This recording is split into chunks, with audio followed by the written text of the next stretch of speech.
Chapter 1334. After the Alliance Hero Squad had rested for a full 5 days, the Horde Hero Squad finally succeeded in killing Adrian the Scarless at the cost of 3 second-rate chiefs who had turned into undead warriors and 2 high-grade druids. Sal was not satisfied with the result because the losses were too great. But he couldn't complain. Compared to the Alliance, the Horde obviously lacked healing methods. The druids from Thunder Cliff and the shamans trained by Orgrimmar were second-rate. Obviously, in terms of healing, the Alliance's priests and paladins were better. Moreover, the undead couldn't use natural healing spells, so they had to rely on the third-rate undead priests, dark healing, magic.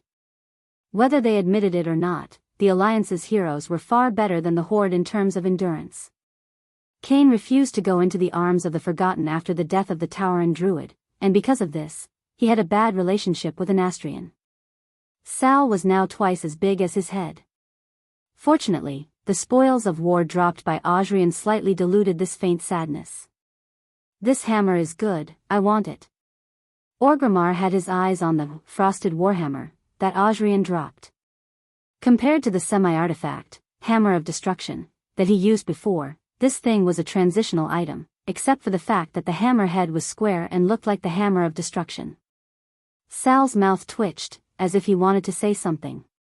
Orgrimmar patted Sal on the shoulder and said, "A dead man should look like a dead man. I'm already very happy to be able to jump out of the graveyard and continue to fight for the Horde. If I wanted the Hammer of Destruction back, should have taken that thing to the grave instead of passing it on to you." "Thank you," Sal said heavily.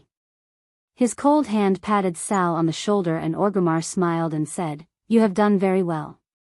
The young great chief." This was an undeniable victory. "We should be laughing. Shouldn't we?" "Yes." Sal was halfway through his words when his face suddenly changed. Not only him, but the entire Horde hero group was in shock. The earth was trembling. Something huge was breaking out of the ground. In Naxxramas, various alarms were blaring. Even though the floating fortress wouldn't be affected by the tremors of the ground, the elemental waves that were as strong as tsunamis still surged over, causing the entire fortress to sway like a lone boat in the middle of a stormy sea. Duque's voice echoed throughout the fortress.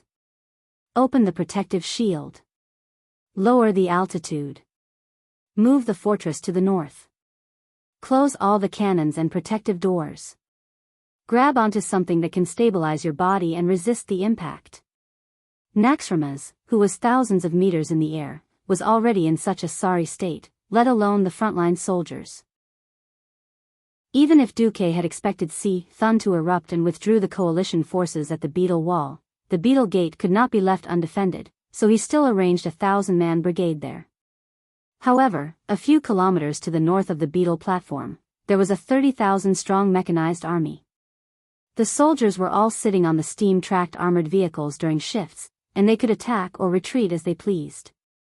From the looks of it, the 1,000-man team was doomed.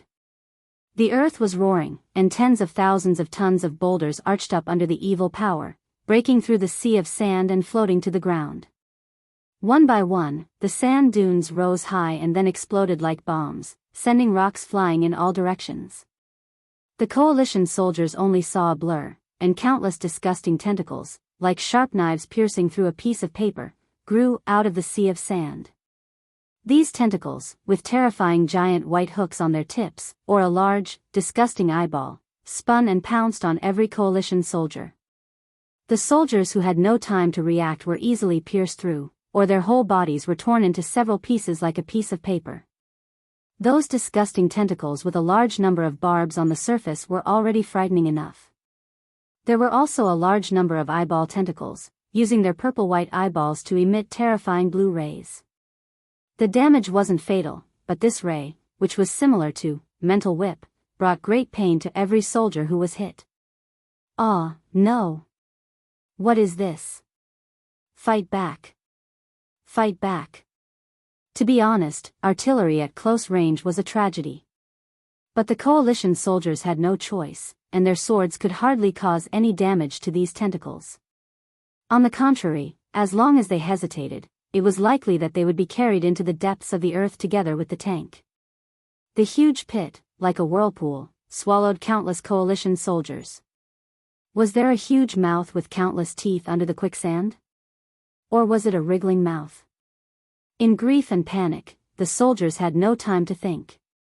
But everyone knew that this should be the ancient god Cyclone that the higher-ups of the Alliance had repeatedly emphasized.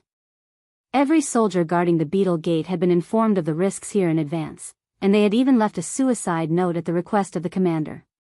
They couldn't accept it. They were the best soldiers of the Alliance and the Horde.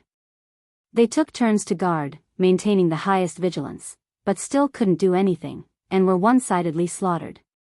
It wasn't that Duque didn't prepare a way out for them. More than 20 portals were open there 24 hours a day. Regardless of day or night, there were 3 platoons of Griffin Knights, Hippogriffs, or Wyverns in the sky to receive them at any time. But everything happened too quickly, and almost in an instant, all the portals were destroyed, and all the aerial knights were shot down by the tentacles. At this point, since there was no way out, many people mustered up all their courage, roared, and rushed towards the wriggling tentacles with mortar shells or explosives. Boom! Boom! Boom! Explosions rang out continuously. When Duque reacted and opened a new portal to receive them, only 68 out of a full team of 1,000 returned, and most of them were left with lifelong disabilities. Duque was silent, and his face was ashen. He knew how terrifying Cyclone was, but Jaina gently pulled Duque's hand. Don't blame yourself, you've already done very well. Varrock Salifar stood at the side with an agitated expression. His long fangs were clenched, and his green face seemed to have turned a dark green. Magni was the most agitated. Because they wanted to retreat at any time, this team of 1,000 was the most mechanized, which also meant that the ratio of dwarves was the highest. He walked over, and his heavy armor made his steps seem even heavier. Duque, I'm only asking you, we waited for 5 days. Was it worth it? Magni wasn't questioning Duque's decision.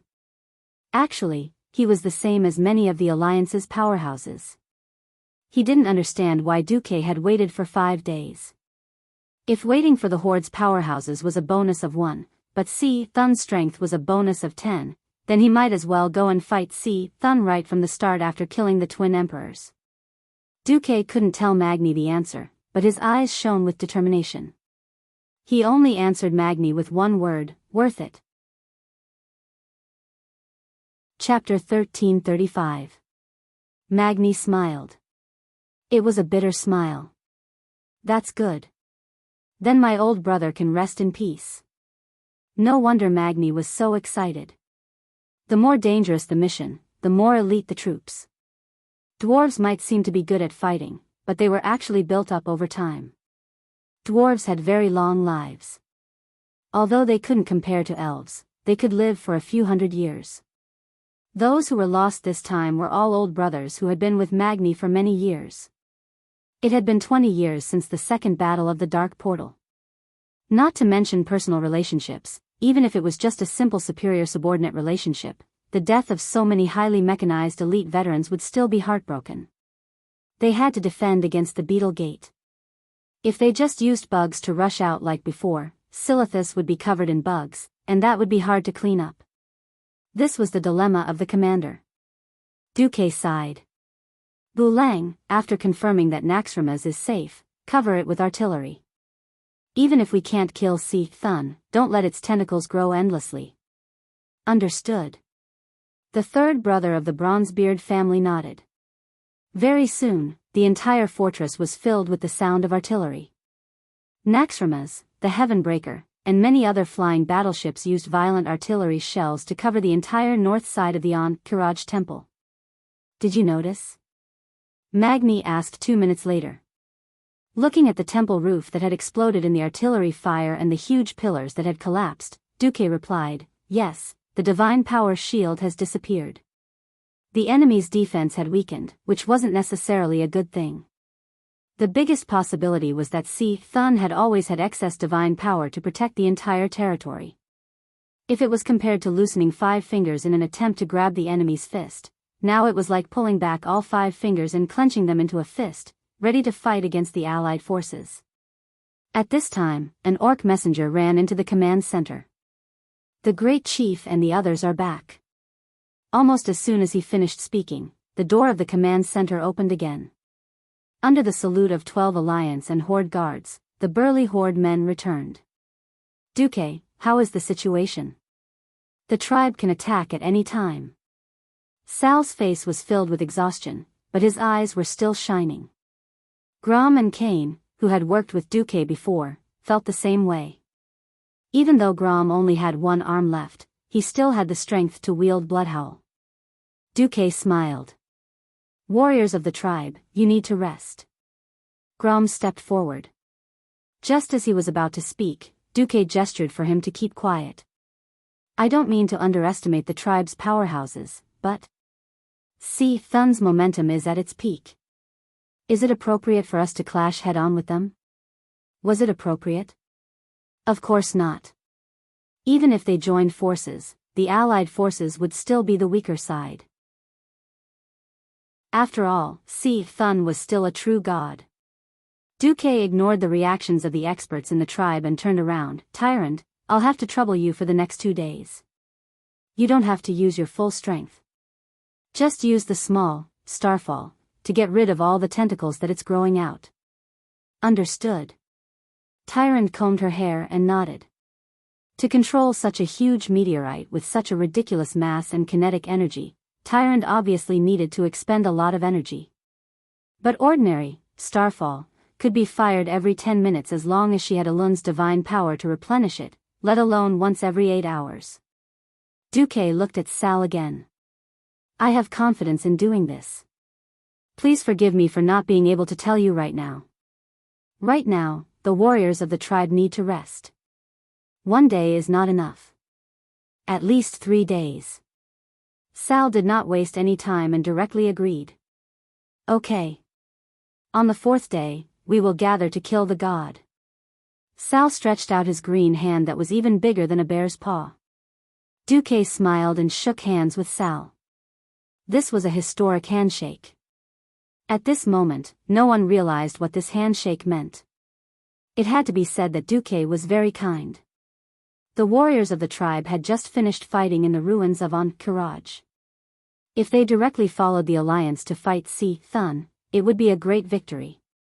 No one could estimate the losses that would follow. After all, at this moment, most of the warriors of the tribe were injured.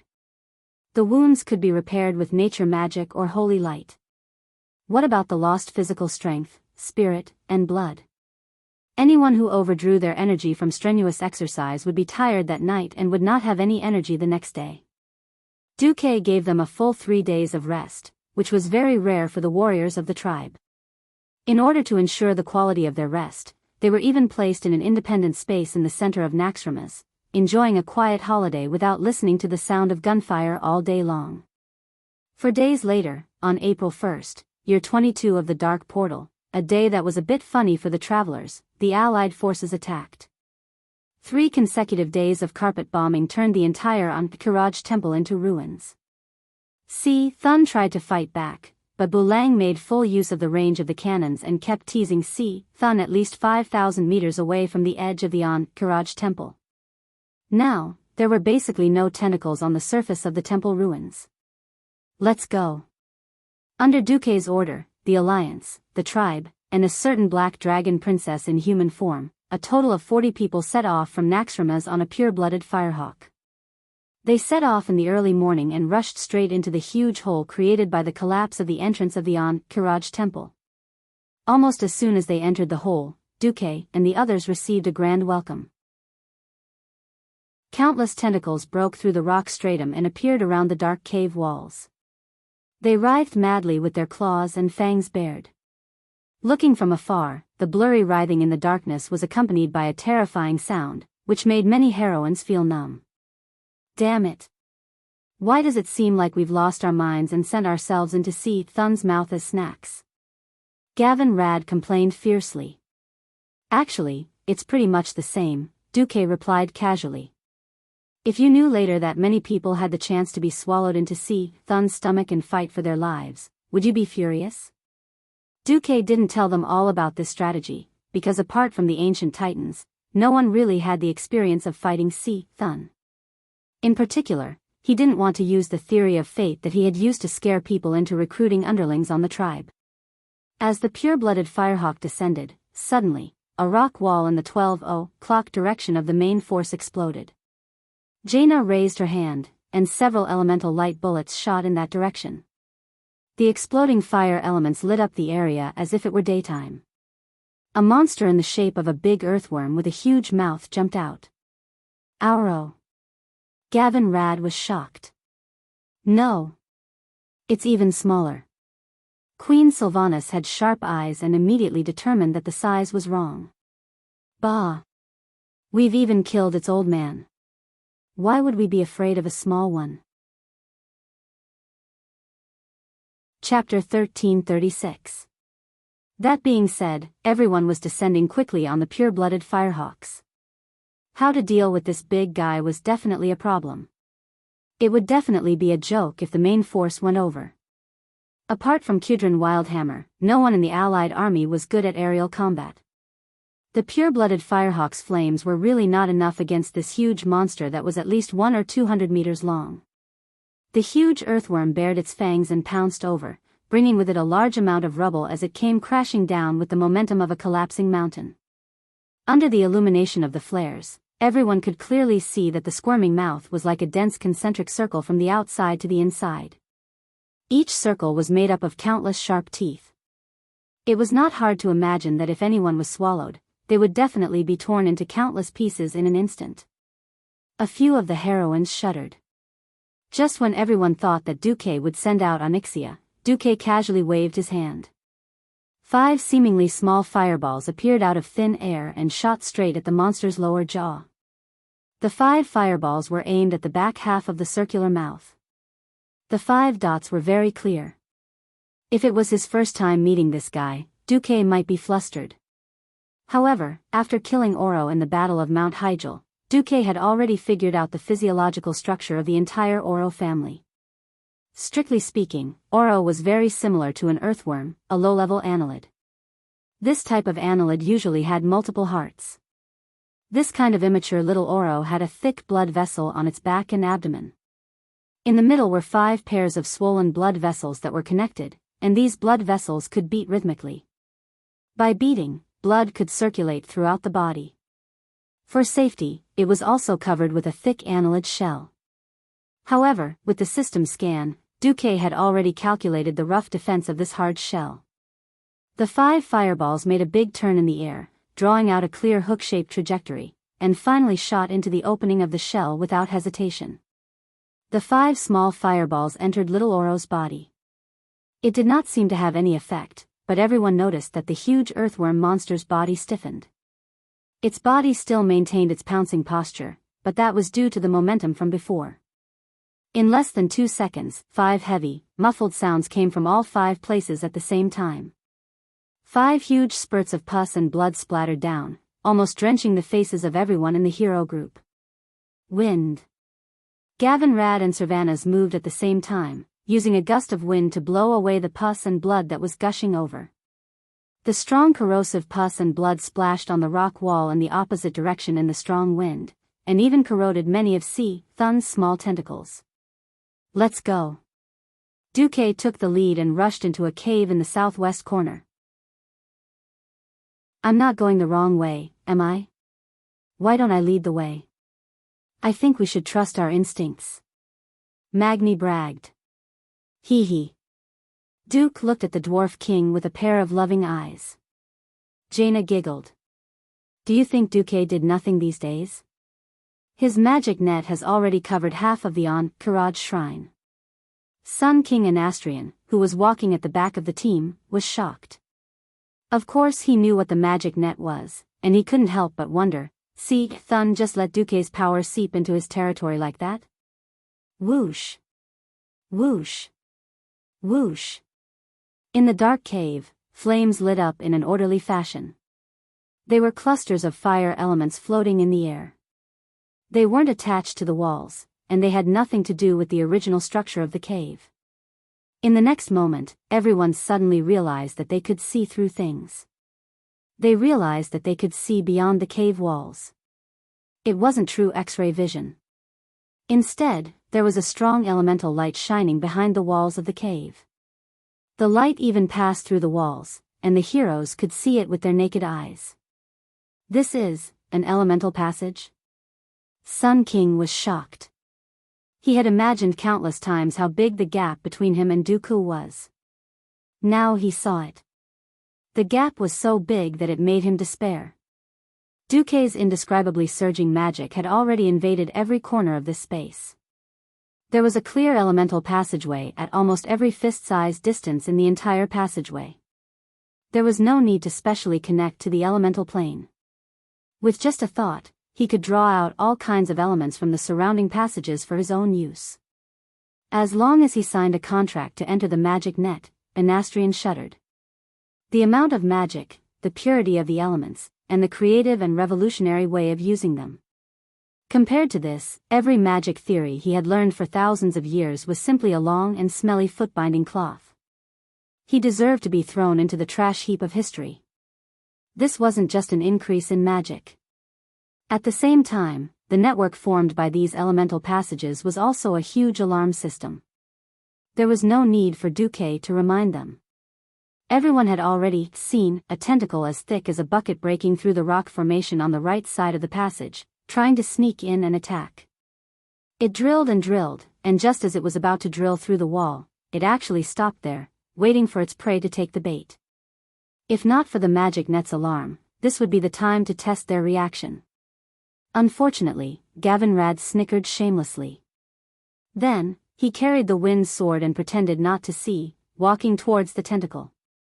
In front of him was Magni, who was also pretending not to know. Behind him was Queen Sylvanas, who already had an arrow on her bow. Bam! The huge tentacle suddenly attacked.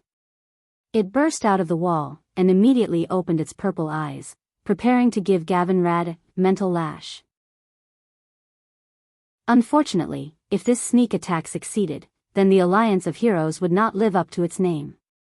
Before the eyeball tentacle's eyelids could fully open, the wind sword with the light of lightning slashed down.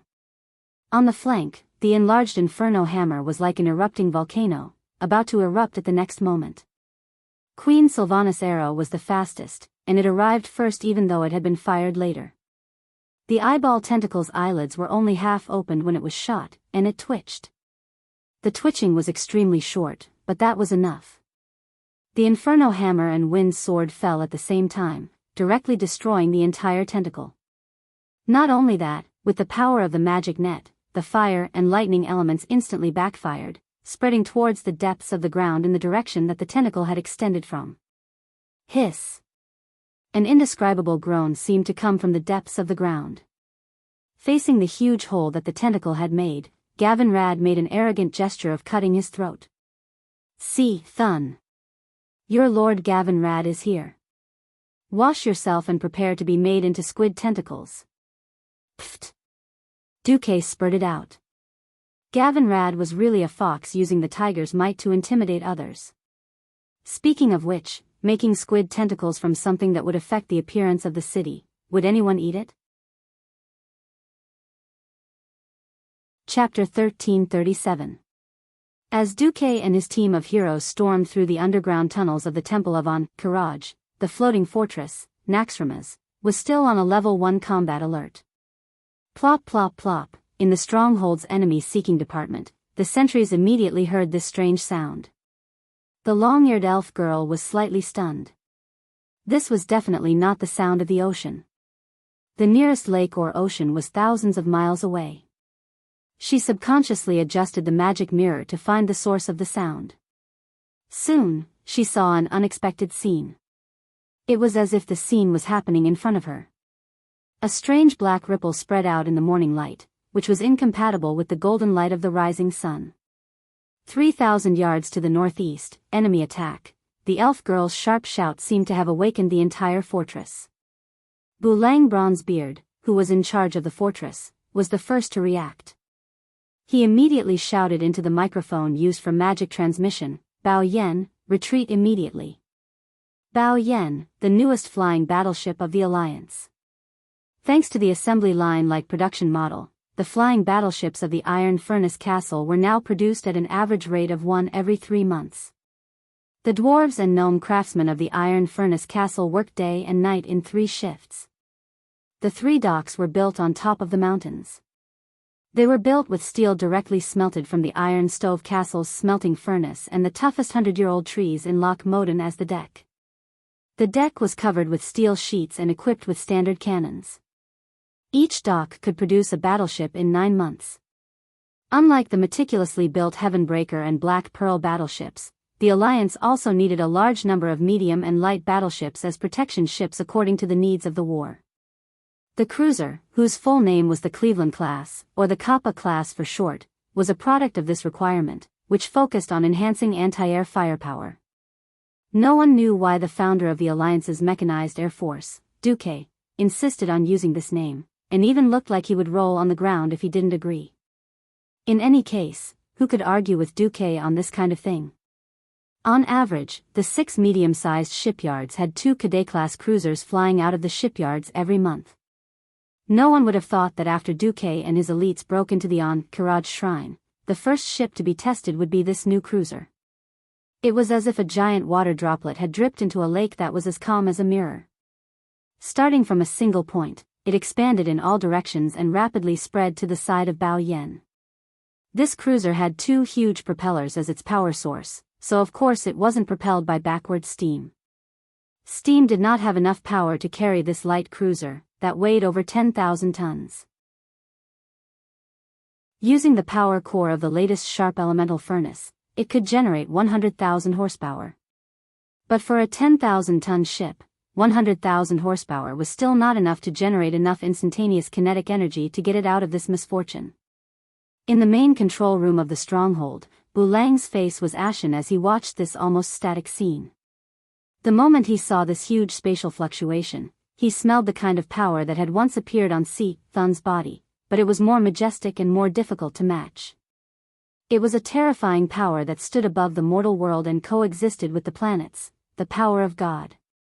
The captain of Bao Yan, Favaro Violent Fist, was the most senior steam tank commander.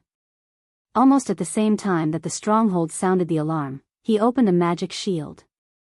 However, when a huge tentacle that was 100 meters long appeared from the spatial ripples and swept towards Bao Yan, all evasion and resistance were rendered useless.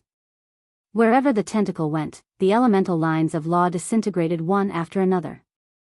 Bulang could only watch helplessly as his old subordinate's ship was easily crushed into pieces like a dog whose neck and bones had been twisted by a python.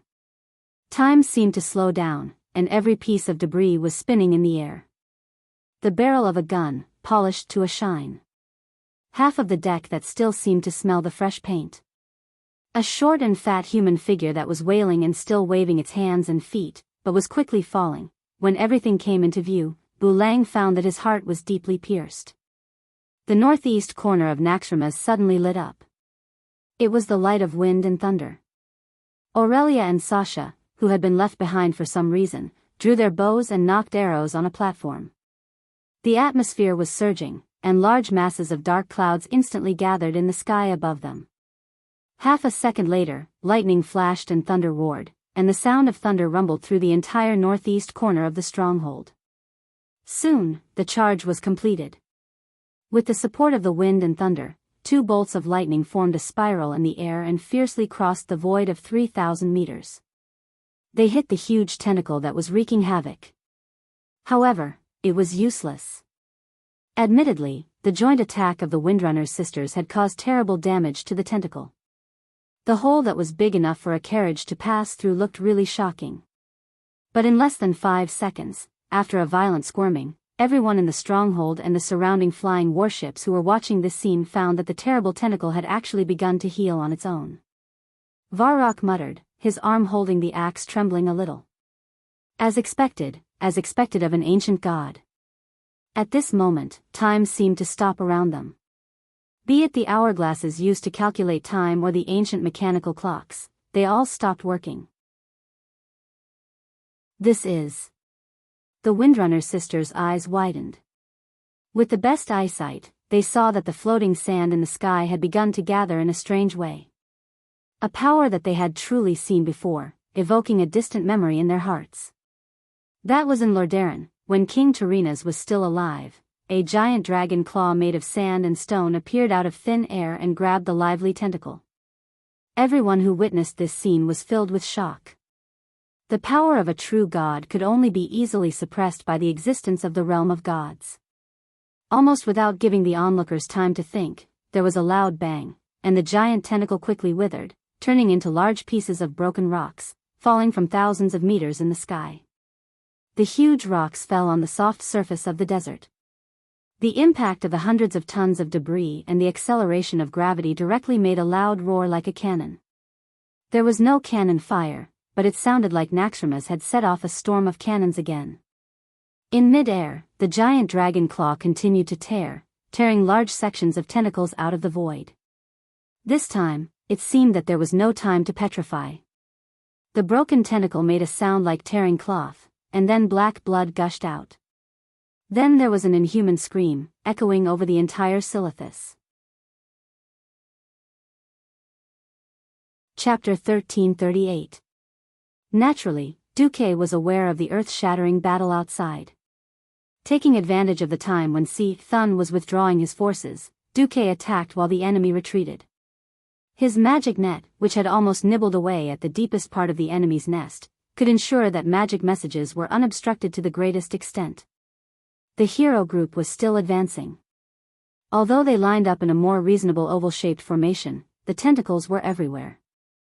After discovering that they could be sensed, Thun's tentacles chose to attack at a faster and fiercer speed. They used speed to attack. With so many tentacles attacking at the same time, everyone's skills could be seen at a glance. Almost everyone had been attacked. As they advanced in the underground cave while fighting, Sal felt that there was a problem. It was just like how the Horde lacked warriors and had to recruit the Forgotten Ones to supplement Orgrim and the other undead warrior heroes. Because of the disappearance of Ronan and Turalian, the Alliance had to supplement a group of second-line powerhouses. But second-line my ass. Where did these guys come from? A red-haired female elf with an impressive bust, who almost burst Sin Doriai's red military uniform, walked proudly next to Queen Sylvanas. This female elf who called herself Legolas claimed to be a warrior and was also holding Eskel's claw, which was classified as a glove. This thing came from the Molten Core Magmadar spoils of war. It was a set with both the left and right claws. At first, she didn't say a word, but her aura was already very frightening. That was the aura of someone who had been in a high position for a long time. Without sufficient strength and confidence, it was impossible to have such an aura. She walked next to Sylvanas. It was hard to tell whether she was the queen or Sylvanas was the queen. At first, Sal only thought that this guy's aura was a bit fierce. What happened next scared him so much that his eyeballs almost popped out. A huge Thun tentacle broke through the rock wall and stabbed directly at her and Queen Sylvanas. Normally, Queen Sylvanas' arrow would arrive first, but who knew that Legolas' movement was even faster? The claw of that mediocre Eskel swung over, and the bystanders only felt a sudden gust of wind. In the blink of an eye, all he saw was a bloody, limp tentacle. In less than half a second, the tentacle bounced up high and fell heavily again, emitting a burning smell and the sound of a leaking ball lying on the ground softly. A tentacle that could smash a steam tank or even a destroyer into smithereens lay motionless on the ground like a rotten sausage. What was even more ridiculous was that this woman actually broke a molten core level glove. The originally sharp claws were missing a large piece, revealing the white and tender fingers.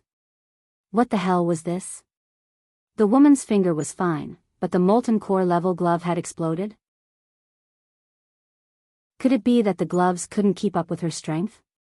Sal was going crazy. The same thing happened to the other three. An eyeball tentacle burst out, attempting to attack a mage called Dogsh*T.O. Goss. In the end, this guy didn't use the magic net, nor did he connect to the elemental plane. He didn't even use an incantation.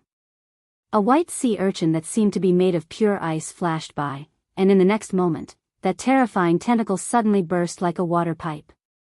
Countless amounts of blood gushed out from the cracks of various sizes, converging into a stream of blood beside it. This tentacle that had caused damage to many heroes since the start of the war had reached the end of its life in an instant. There was also a high elf named Dom, a warrior with a long black braid. He didn't even have any equipment, and he directly hammered a sharp, curved tentacle with his fist like a drum. That tentacle seemed to have been ruthlessly smashed by a heavy industrial mechanical arm that could lift a 1,000-ton ship, and immediately went limp. Since when did the elves produce so many strong people? Thrall looked at Orgrim first. This former chief, who was already a death knight, shrugged his shoulders. His expression was clearly saying, if these fellows had been around during World War II at the Dark Portal, why would I fight Kuel Salus? Originally, Sal thought that the person next to him understood the situation the best. Who would have thought that Sun King was trying hard to keep a straight face while looking at Goss with frightened eyes? Damn! To be able to scare the Breaking Dawn level Sun King like this, there was no need to ask, this person must have a terrifying background. At this time, Wajin gently poked Sal's waist with his elbow. Following Wajin's gaze, Sal saw a strange aura on the Alliance's side. Because Malfurion Stormrage had fallen into a deep sleep, Fandral Staghelm was the boss of the Cenarian Circle again. Logically speaking, there should be no night elf druid that he didn't know. But there was one in front of him. The female druid who claimed to be Sala had a typical night elf green waterfall hair. Except for her pair of eyes that never opened, no matter how you looked at it, she was a typical night elf.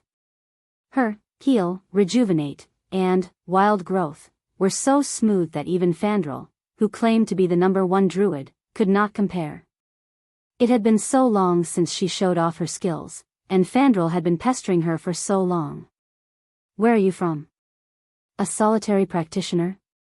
Are you interested in joining the Cenarian Circle? The Way of Druids needs a master like you. His interest in Sala was not fake. He expressed deep disgust for Tyron's excessive approach to the Alliance. Although Malfurion had fallen into a deep sleep and was no longer in power, he could not murder Malfurion. Within the Night Elves, he continued to rope in stronger masters to increase his faction's influence. Who knew that Sala would ignore him, and when she was asked anxiously, she asked him to go ask Duque. Fandral was depressed to death. Unfortunately, he was in a state of battle, and he did not dare to bother her too much. Otherwise, Duque would slap him and say that he was absent-minded. That bitch Tyrant would not protect him. At the same time, on the void battlefield, Krasus was sitting on pins and needles, because he was sitting on the throne of the one he respected the most. Not far away from him was an illusion of a gigantic blue dragon coiled in the air. At a glance, there was indeed an incomparably huge blue dragon entrenched there. If anyone could see through the thick elemental turbulence that enveloped the blue dragon, they would clearly see that there was no such huge blue dragon in that position.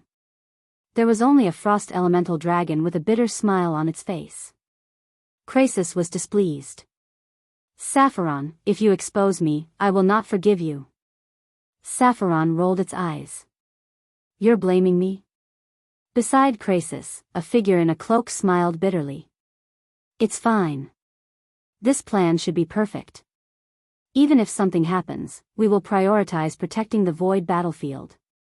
That's for the best. Chapter 1339. Even further away from Azeroth, an interstellar battleship was quietly lurking in the asteroid zone. This was the extreme position to monitor planet Azeroth. What's up with the 4 lizards? Same old. The red and blue auras are still exaggerated. The bronze and green auras are hidden. These 4 lizards are really calm. Their home is about to be destroyed. Should we add another wave of attacks? Bullsh *T. Whoever wants to go can go. Without receiving Lord Kill Jaden's order, I won't let my brothers go for nothing.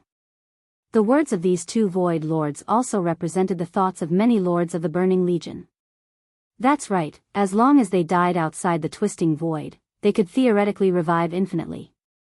This was on the premise that their souls could run back. For demons with almost infinite lifespans, there was the great achievement of the guy whose name was taboo blowing up the twisting void fortress 10,000 years ago. There was also Mount Hyjal in Azeroth, where Archimonde died.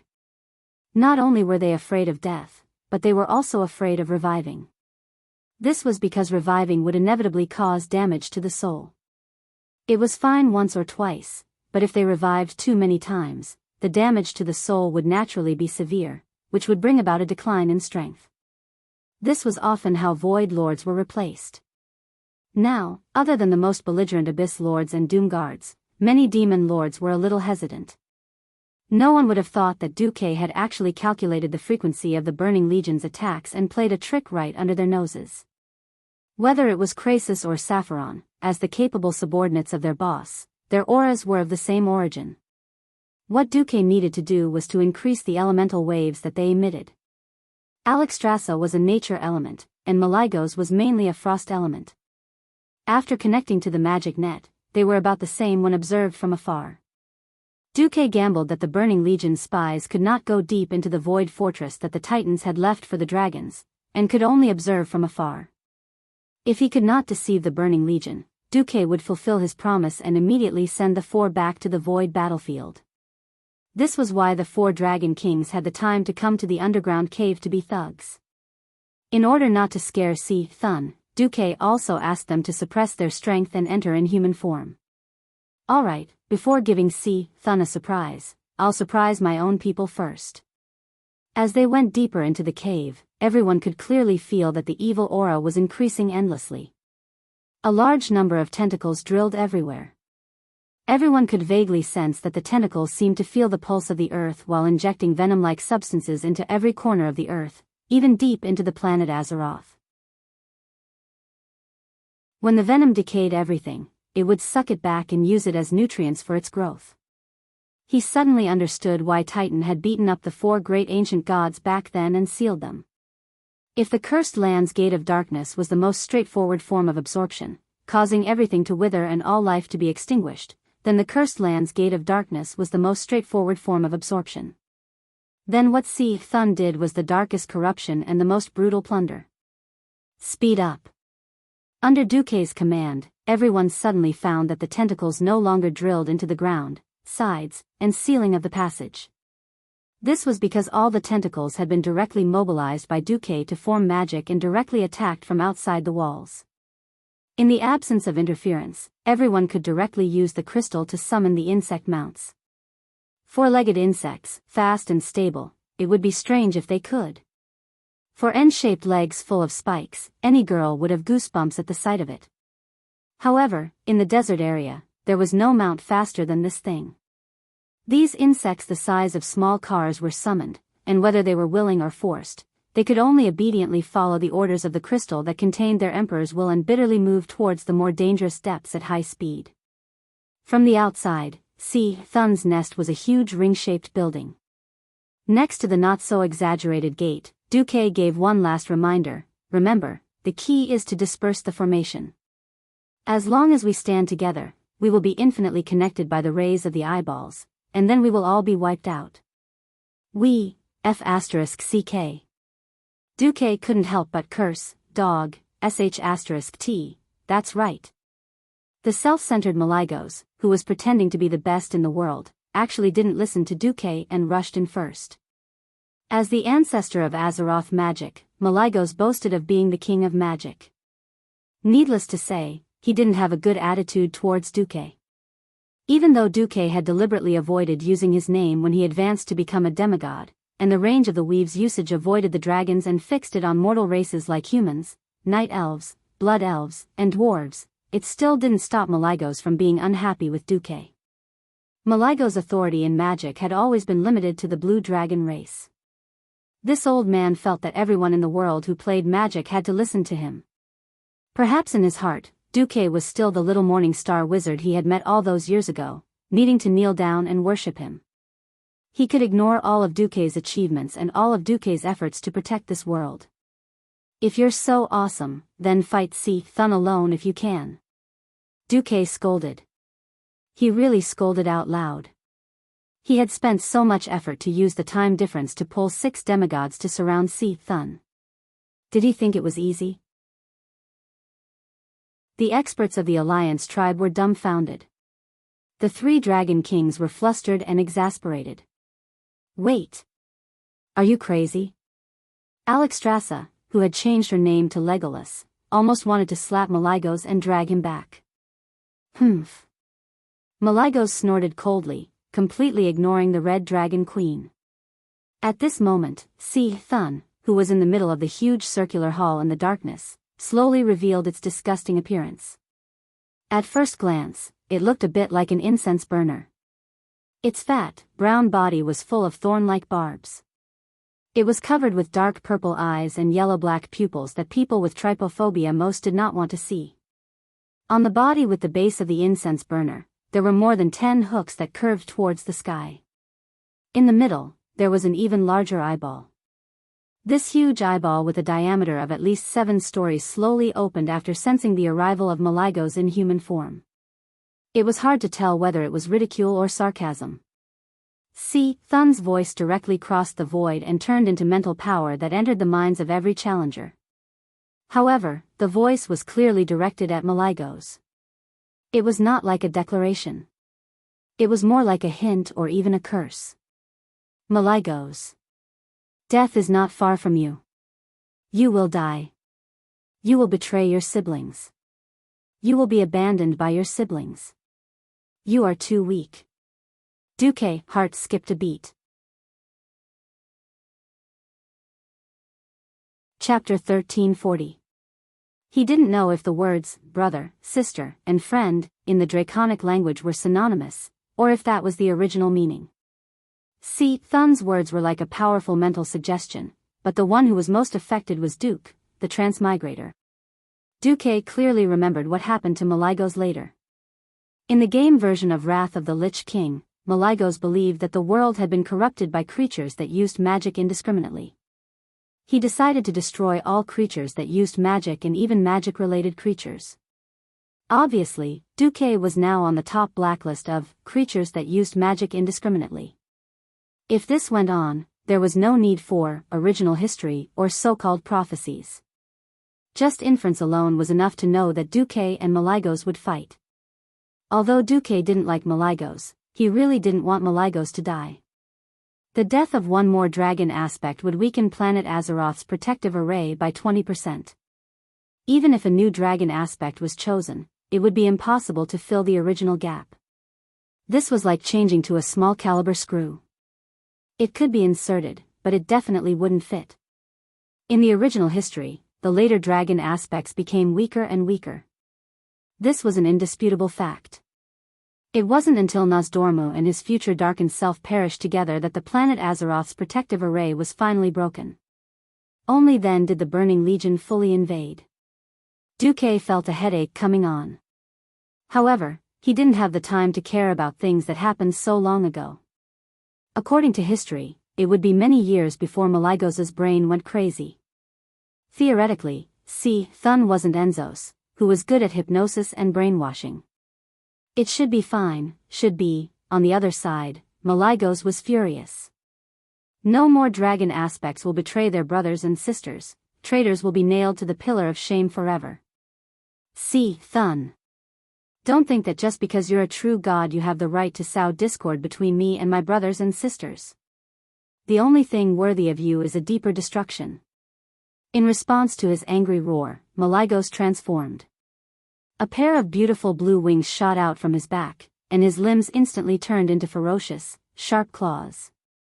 Ice blue, fine, and solid scales covered them. The expensive epic-ranked mage robe was instantly frozen and shattered into pieces of ice, revealing the body of a giant dragon with a tail growing out of its butt. In the blink of an eye, the arrogant mage had completely taken on the form of a dragon. Although his size seemed to be comparable to Cyclone's, anyone could feel that their auras were not on the same level. Even so, it was enough to astonish all the experts of the tribe. Everything was explained. No wonder Duque did not immediately take advantage of Cyclone's incomplete recovery after defeating the twin emperors and directly lead the alliance's powerhouses to march.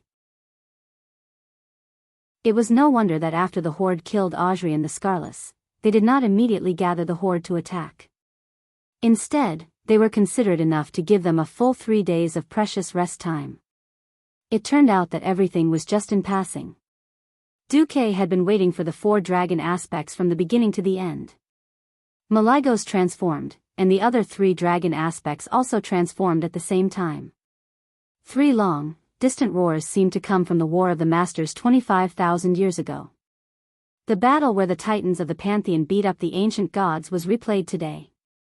Although the leader was no longer Sardras, the titan warrior, and he was not fighting against a group of powerful elemental lords like Ragnaros or several ancient gods who were in perfect condition, the 4 dragon kings appeared together to besiege the half-crippled Cyclone. This scene, which should have only existed in epics and legends, was happening in front of a crowd of mortals. It was hard to tell if it was excitement, ecstasy, or some other emotion. Strong emotional fluctuations, accompanied by the fierce vibrations of the surrounding elements, were transmitted to the depths of every mortal's heart. Everyone's hearts expanded and contracted greatly because of the excessive stimulation. Blood was strongly pumped from the heart, rushing to every corner of the body. The eyes of the weak gradually turned pitch black, and they greedily inhaled the slightly turbid air. The vision of the strong was filled with brilliance. They saw the agitation of the elements and the exaggerated confrontation.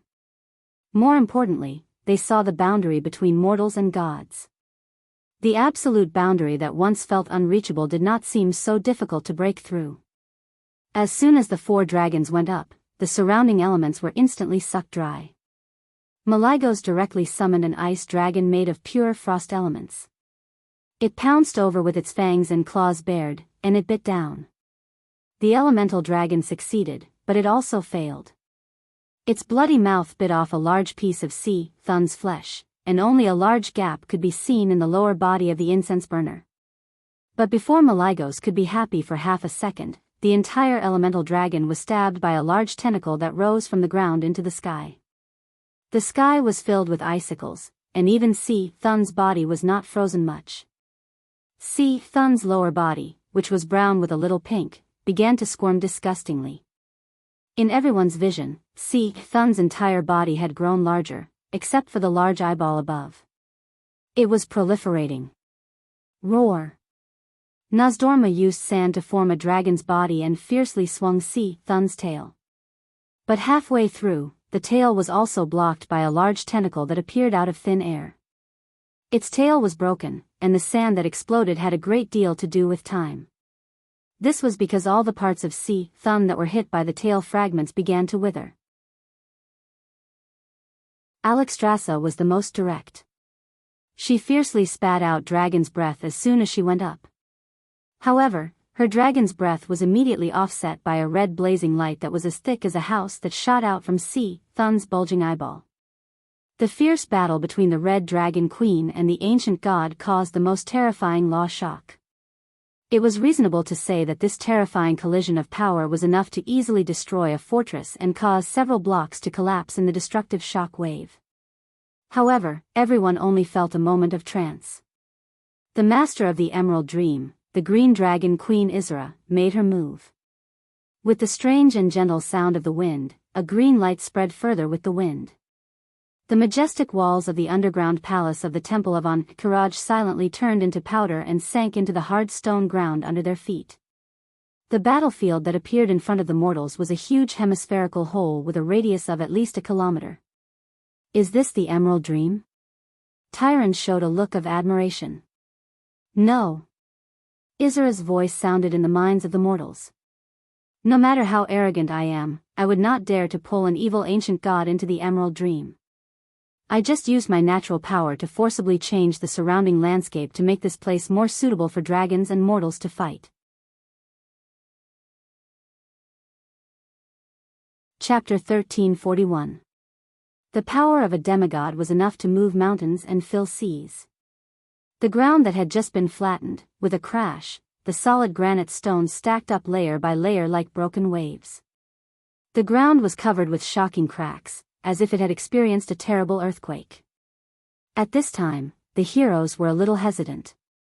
Duque shouted, "What are you waiting for? enter according to the prearranged formation. Others might not know, but Duque knew best. The ancient god Si Thun was disgusting not because of his powerful single-target attacks, but because of the endless situation. On the surface, the four dragon kings attacked together, and the mortals felt like they were just bystanders, but in reality, they were not. Si Thun was a terrifying existence that could destroy the world by himself. Not only did his tentacles affect the city, but they also greatly interfered with the movements of the four dragon kings. Whoosh! There was a loud noise, and a giant claw tentacle appeared. The size of this enormous tentacle was no different from that of a 5-story tower. In front of this level of tentacle, the scales and dragon skin that the dragon kings were so proud of were no different from the armor of mortals. As long as it was hit, it would definitely be pierced and torn apart. A tentacle easily penetrated Nozdormu's thigh, and the dragon leg that weighed several tons suddenly exploded. If Nozdormu was a giant dragon with flesh and blood, he would probably have been seriously injured. Roar! The Time Dragon King roared angrily, and his thick tail swept over violently. However, the tail that weighed hundreds of tons did not break the tentacle. Instead, after a few trembles, the giant claw tentacle drilled back into the ground. When had the Bronze Dragon King ever suffered such a big loss? He wanted to drill into the ground and settle the score with that tentacle. Nozdormu! Alexstrasza stopped him. Nozdormu could only resentfully restore his dragon leg. It was true that he was a giant dragon made of sand, but it took time and energy to rebuild his body. It was obvious that the attacks of the four dragon kings had slowed down. The next moment, the tentacle that had just caused trouble came out again. This time, it changed its target to Isra, who had not used close combat. Although Isra had the least offensive moves among the four dragon kings, and did not dare to use the power of dreams to attack Si Thun, her existence was the key. Because Si Thun's attack was mainly a wide-area nature attack, Isra's nature resistance aura could effectively reduce more than 80% of the damage. It wasn't an exaggeration to say that Isra's existence was the key. Just as Isra, who was casting a healing spell, discovered that the giant claw had suddenly popped out from the right side of her dragon abdomen, a large, silver-colored dwarf rushed over and viciously struck the tip of the giant claw with a whirlwind hammer. It could not be said to be a tit-for-tat, as the Shorty King had used the avatar descending to increase his size by at least 5 times, but the Fire Lord hammer had increased by 10 times. When the god equipment giant hammer, which was constructed from pure fire elements, turned from an elemental form into a solid form, and was then swung around by Magni's inhumanly terrifying strength with a hint of gold within the black hammer before smashing it down viciously, the visual stimulation that was filled with shock left every single mortal speechless. Bang! An earth-shattering explosion was accompanied by a flaming shockwave that splattered in all directions. Even though the size and the scene were completely different, the people present felt as if they were watching a child playing with a hammer to hit a gopher. With one strike of the hammer, a giant claw tentacle that should have been taken down by a dozen people had actually been charred black. Queen Sylvanas merely added an arrow, and the giant tentacle was finished. It was like a leaking balloon, slanted and flattened on the ground. Without giving anyone the time to catch their breath, Si Thun in this life was obviously more violent. Squeak! There was a strange sound, and everyone felt the ground shake violently. This guy wants to pull us underground. Nozdormu was shocked and angry, and had no choice but to attack angrily. No one knew what exactly happened. They only saw that the ground that was originally starting to collapse seemed to have been rewound, and the cracked areas were perfectly repaired. In any case, another Dragon King was being held back.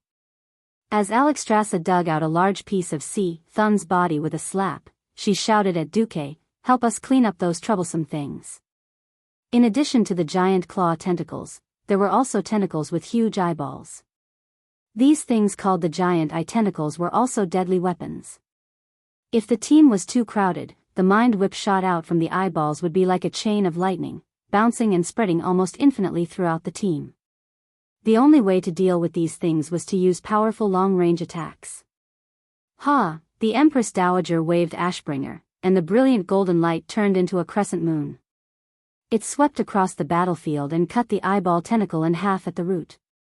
This was not the end. The hideous eyeballs were still twitching violently on the ground, randomly pouring out deadly rays in all directions. Humph. The masters snorted in all directions at the same time. Queen Sylvanas' arrow. Gianna's ice. Sun King's fire. Woking's spear. The 4 attacks almost hit the giant eye tentacle at the same time, blowing it up in one breath. At the same time, Duque's performance was a little quiet. He did not look like a demigod at all.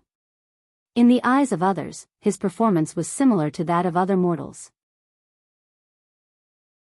At most, he would play backstab, suddenly flash behind a giant eye tentacle, and give it a hard blow with the spiral sword. Similarly, Onyxia, who had transformed into Countess Katrana, also behaved like a peak radiant moon archmage, extremely low-key. What was Duque doing? Only the dragons knew. In the void, the Burning Legion suddenly received a secret report. Your source said that the 4 big lizards actually abandoned the void battlefield and ran to deal with the rioting ancient god Cyclone. The Void Lord Ambassador Helmer, who used to be a dread guard, muttered. Auras walked out of the shadows and said, there is an 80% chance that the information is accurate. The Sleeping Dragon Temple has a close relationship with the leader of the Alliance, Duke Marcus. If it wasn't for us dragging the Sleeping Dragon Temple's power in the void, those big lizards would have already arrived at the Silithus battlefield. Queen Sailoras said, this is an opportunity. If we can break through the Sleeping Dragon Temple's defense line, it will definitely be a great achievement. Ambassador Helmer's face turned cold. It's me, not we. He did not give the twins a good look. Ever since the twins made a mistake 10,000 years ago, their status was not as good as before. Now, in the eyes of other lords, they were just running errands and playing tricks. They could not represent Commander Kill Jaden. Yes, it's you, the great Ambassador Helmer. The twins tactfully lowered their heads. Chapter 1342. Ambassador Helmer looked up slowly. I did not receive Lord Kill Jaden's order to attack, so it's up to me whether or not to believe the so-called accurate intelligence. Yes, that's right. The Gemini lowered her head even more. Their plan was indeed very well thought out. If Helmer was successfully incited and foolishly went to attack, it would be a success. Of course, it would be due to their accurate intelligence. If they failed, it would be Helmer who sent out the troops without permission. The demons of the Burning Legion could run as many corpses as they wanted. To be honest, no matter how many died, the leader of the demon army would not mind. The point was, to send in the demons, they had to sacrifice the void warships. The demons were unlimited, but the warships were limited. It was not a lack of resources. After all, Chief Sa had taken almost all the warships of the Pantheon. It was a pity that he did not get the production line for the void warships. So while there were many warships, one destroyed meant one less. Helmer was not a simple-minded abyssal lord. Kill Jaden had painstakingly arranged for Helmer to lead the harassment war against Azeroth because he valued his intelligence. As a dread guardian, he had the appearance of an apocalypse guard, except that his entire body was dark green, and he had 2 huge bat wings. Because of the infusion of dark energy, he seemed to have a cold aura. He suddenly threw out a poisonous bait. Since you believe in this intelligence, then you can borrow some void warships from me, and the demon army can also take some. In exchange, you must give me sufficient collateral. The Eridar Gemini was first overjoyed, then shocked. Telepathically connected, they looked at each other and quickly made a decision: go for it. They had lost Kill Jaden's trust for a long time. In the Burning Legion, where power struggles were so severe, it was already a miracle that they could survive until now. Countless male lords wanted to take them back as playthings or slaves, and countless female demons wanted to step on their corpses to rise, such as Mother Sharas of the Sylvanas. They had absolutely accurate intelligence that confirmed that the 4 dragon kings were now fighting Thun in the depths of the Kiraj temple. So they decisively bet a large number of soul stones. Those were high-quality souls they had collected from different planets and worlds over the past 10,000 years. While they did not bet everything, it was definitely 70 to 80% of their savings. They had no choice but to bet. In terms of strength, they were far superior to Helmer, but they did not have the power. This was the difference.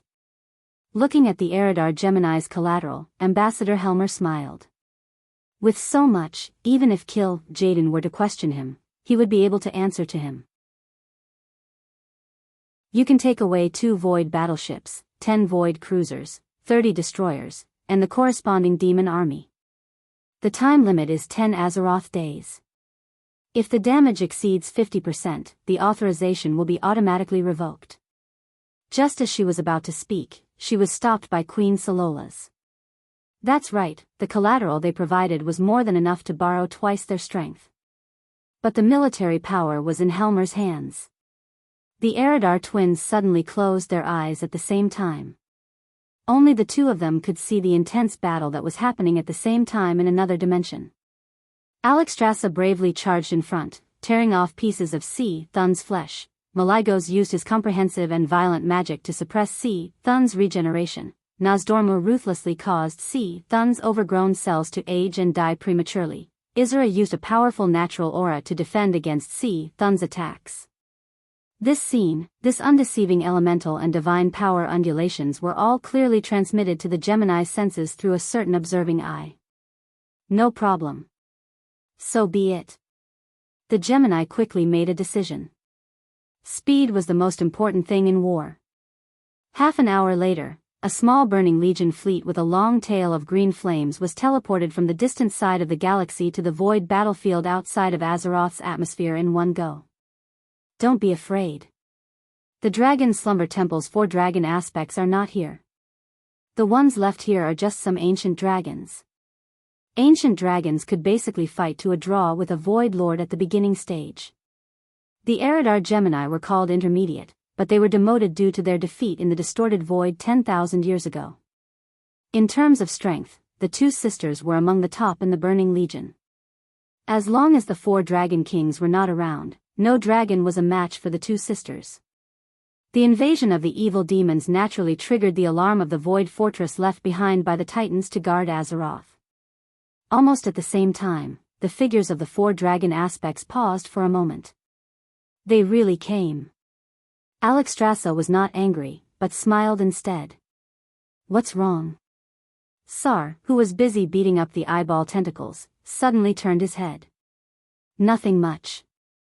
There really are evil demons that came to attack the void battlefield, Isra replied calmly. Then what should they do?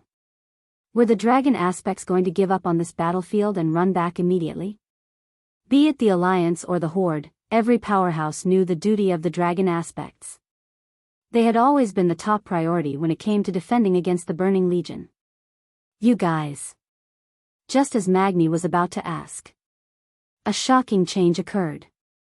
Duque, who had been doing nothing all this while, flashed and ran behind a forgotten archmage, stabbing him with his sword without saying a word. The golden sword that looked like a spiral nail easily pierced through the chest of the former Silver Moon Council member. The surging divine power caused indescribable pain to the Great Lich's soul. The bystanders only saw that the Great Lich was in so much pain that his entire body almost arched backwards. The upper and lower parts of his dry lips were cracked to the maximum, revealing teeth that were slightly black. Duke Marcus. What are you doing? The most furious one was naturally the Sun King. He suddenly turned his golden staff and aimed it at Duque. Not just Sar and the other Horde powerhouses, even the heroes of the Alliance were stunned. What was Duque doing? Was he going to break off relations with the Horde and kill them all in one go? Was he going to challenge the true god Thun? Shock, disbelief, suspicion, fear, and all kinds of emotions intertwined among the mortals. In the next instant, everyone understood the answer. An eyeball suddenly popped out of the eye socket of the Great Lich who had been stabbed in the back. It was not an ordinary eyeball that the Lich had preserved using shadow magic. It was an observer's eye that belonged to the Burning Legion. In less than half a second after the eyeball popped out, it had already expanded to the size of a fist. The purple veins and whiskers around the eyeball also proved this fact. Holy light above, we're being watched. Benedictus exclaimed. Chapter 1343. That's right, all the scenes of the battle just now had obviously been transmitted to the Burning Legion through the traitor's specially replaced eyeball. Sal felt a wave of anger and humiliation. He had gone against the majority's opinion and forcibly brought the Forsaken into the tribe. He had valued the combat power of the Forsaken, but ultimately, it was because of the situation. He knew very well that the tribe's greatest enemy was not the Alliance. The greatest enemies ranked above the Alliance were Thun, the damned ancient god, and the Burning Legion. He would never forget what the Burning Legion had done on the Kalimdor continent. Half of Grey Valley, the entire Fellwood Forest, had been destroyed by the Burning Legion. Even with the restrictions of high-ranking commanders, there were still demons who ran away or hid in the years after the Burning Legion invaded Kalimdor, indiscriminately killing the night elves and the people of the tribe. Now, there was actually a traitor in the tribe's hero team that he should have trusted the most. How could he tolerate this? Go to hell. Traitor. Sal leaped high, and the hammer of destruction burst into blazing flames. With a leap hack that was deeply inherited from Grandpa Roar, not only did the hammer smash the observer's eye that had not escaped in time, but it also smashed the Great Lich's head into a rotten watermelon. Yep, a rotten watermelon. He. Mortals, no one can resist the Legion. The Great Lich's cold laughter echoed in the void. Stay. Anastrian could not keep his face any longer and took the initiative to attack. However, he was not a true warlock. His soul-binding technique was actually resisted by the Lich. No one expected Duque to attack again. To be precise, it was the elemental emissary under Duque's command who attacked. Duque raised his hand, and the figure of the Black Witch Farina suddenly appeared beside him. She raised her hand and used a more authentic soul capture. The Great Lich's soul screamed and struggled, trying to break free from the soul vortex formed by the crimson crystal in Farina's hand. The Black Witch chuckled coldly, run if you can. You betrayed Azeroth. Your will is useless. Now, after repenting, you will become Master's servant and serve Master loyally. The most glorious thing in this world is to serve Master's cause forever. Farina's entrance was a pain in the ass for the mortal experts. How did the backbone of the cursing sect, who was originally loyal to Kel Thuzad, suddenly become Duque's diehard fan? Not only was she fanatical, but she also came to fight for Duque. Everyone could imagine what would happen to this traitor if he fell into the hands of such an evil woman. Sal, give me this guy's soul. You don't have any objections, do you? Duque asked as he swatted away a tentacle. No problem. Sal was resolute and did not even look at the Sun King. The problem now is not the Alliance and the Horde, I'm fine. Duque waved his hand. Everything is going according to plan, Isra replied with a smile. Was it all part of the plan? Could it be that even the traitor among the Forsaken was part of Duque's plan? Sal, Wajin, Orgrim, and the Sun King were all shocked at the same time. Someone's changed. Duque slapped Onyxia, who was immersed in her sadistic fantasies, on the shoulder and woke her up. If there were no outsiders, Duque would even kick her on her perky and elastic butt. The formation that besieged Thun suddenly changed. Alexstrasza and Maligos were still attacking fiercely. Isra's figure seemed to be exiled by the magic of the warlocks, and her whole dragon body became illusory and transparent. However, everyone could still clearly feel her natural resistance halo, which was counteracting Thun's natural attribute attack. The most exaggerated one was Nozdormu, whose huge sand dragon body became slow. Although it was only a little bit, everyone could feel that this guy was already a good-for-nothing. How dare you be distracted while fighting me? Are you looking down on me? Thun let out an angry roar. No. We didn't look down on you. With Duque's voice, Onyxia quickly became bigger. As the Black Dragon Princess, there was an absolute gap in strength between her and the 4 dragon aspects. As the closest in strength to the dragon aspects, she was qualified to succeed as the Earth Guardian. Even if she couldn't do as well as Nozdormu, it was not a problem for her to defend more and attack less. No matter how strong Cyclone was, it was impossible for him to completely ignore the attack of a genuine demigod creature. Damn it, the whole cave echoed with Cyclone's roar. In the void battlefield, the Eridar twins' faces turned green. Because just when they ordered the void battleship to release the demonic troops and spread out the formation, they suddenly felt a strong magic fluctuation. The magic turbulence that was surging enough to interfere with space was dominating the entire airspace.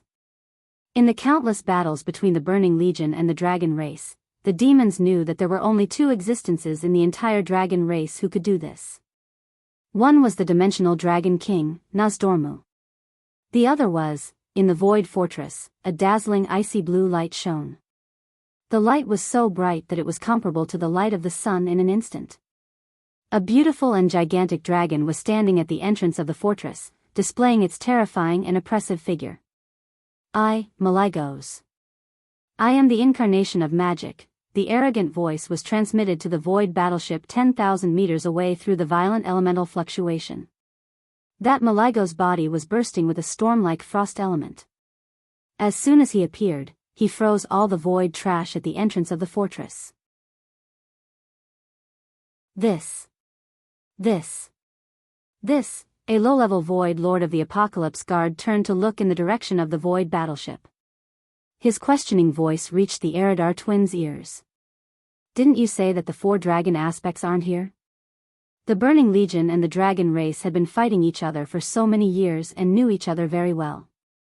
Every single dragon aspect was in existence with shocking strength, and they could easily take on a high-tier void duke on their own.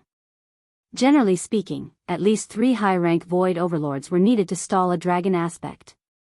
And this was under the situation where the dragon aspects did not cooperate with each other. Once all 5 dragon aspects were present, with the support of the planet's protective formation, the Burning Legion would be helpless. They could only be cannon fodder.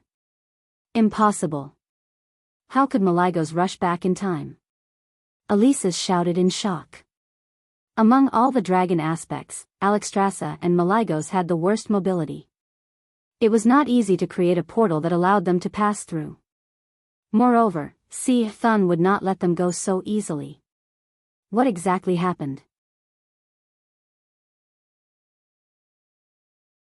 Chapter 1344. There was no time to waste on Gemini's Burning Legion. In the Void Fortress, more dragons came out. In the void, a sandstorm appeared out of nowhere. Countless gravel, and even broken warship fragments began to gather together, forming a behemoth. No demon was unfamiliar with this scene, because Nozdorm appeared like this every time. The King of Space and Time could appear anywhere he wanted, unless there was a stronger force that refused him entry. In the absence of Sargeras and Archimonde, no one would be able to stop Nozdormu unless Jaden personally intervened. Queen Salora's delicate body shook violently. Alright, another Dragon King.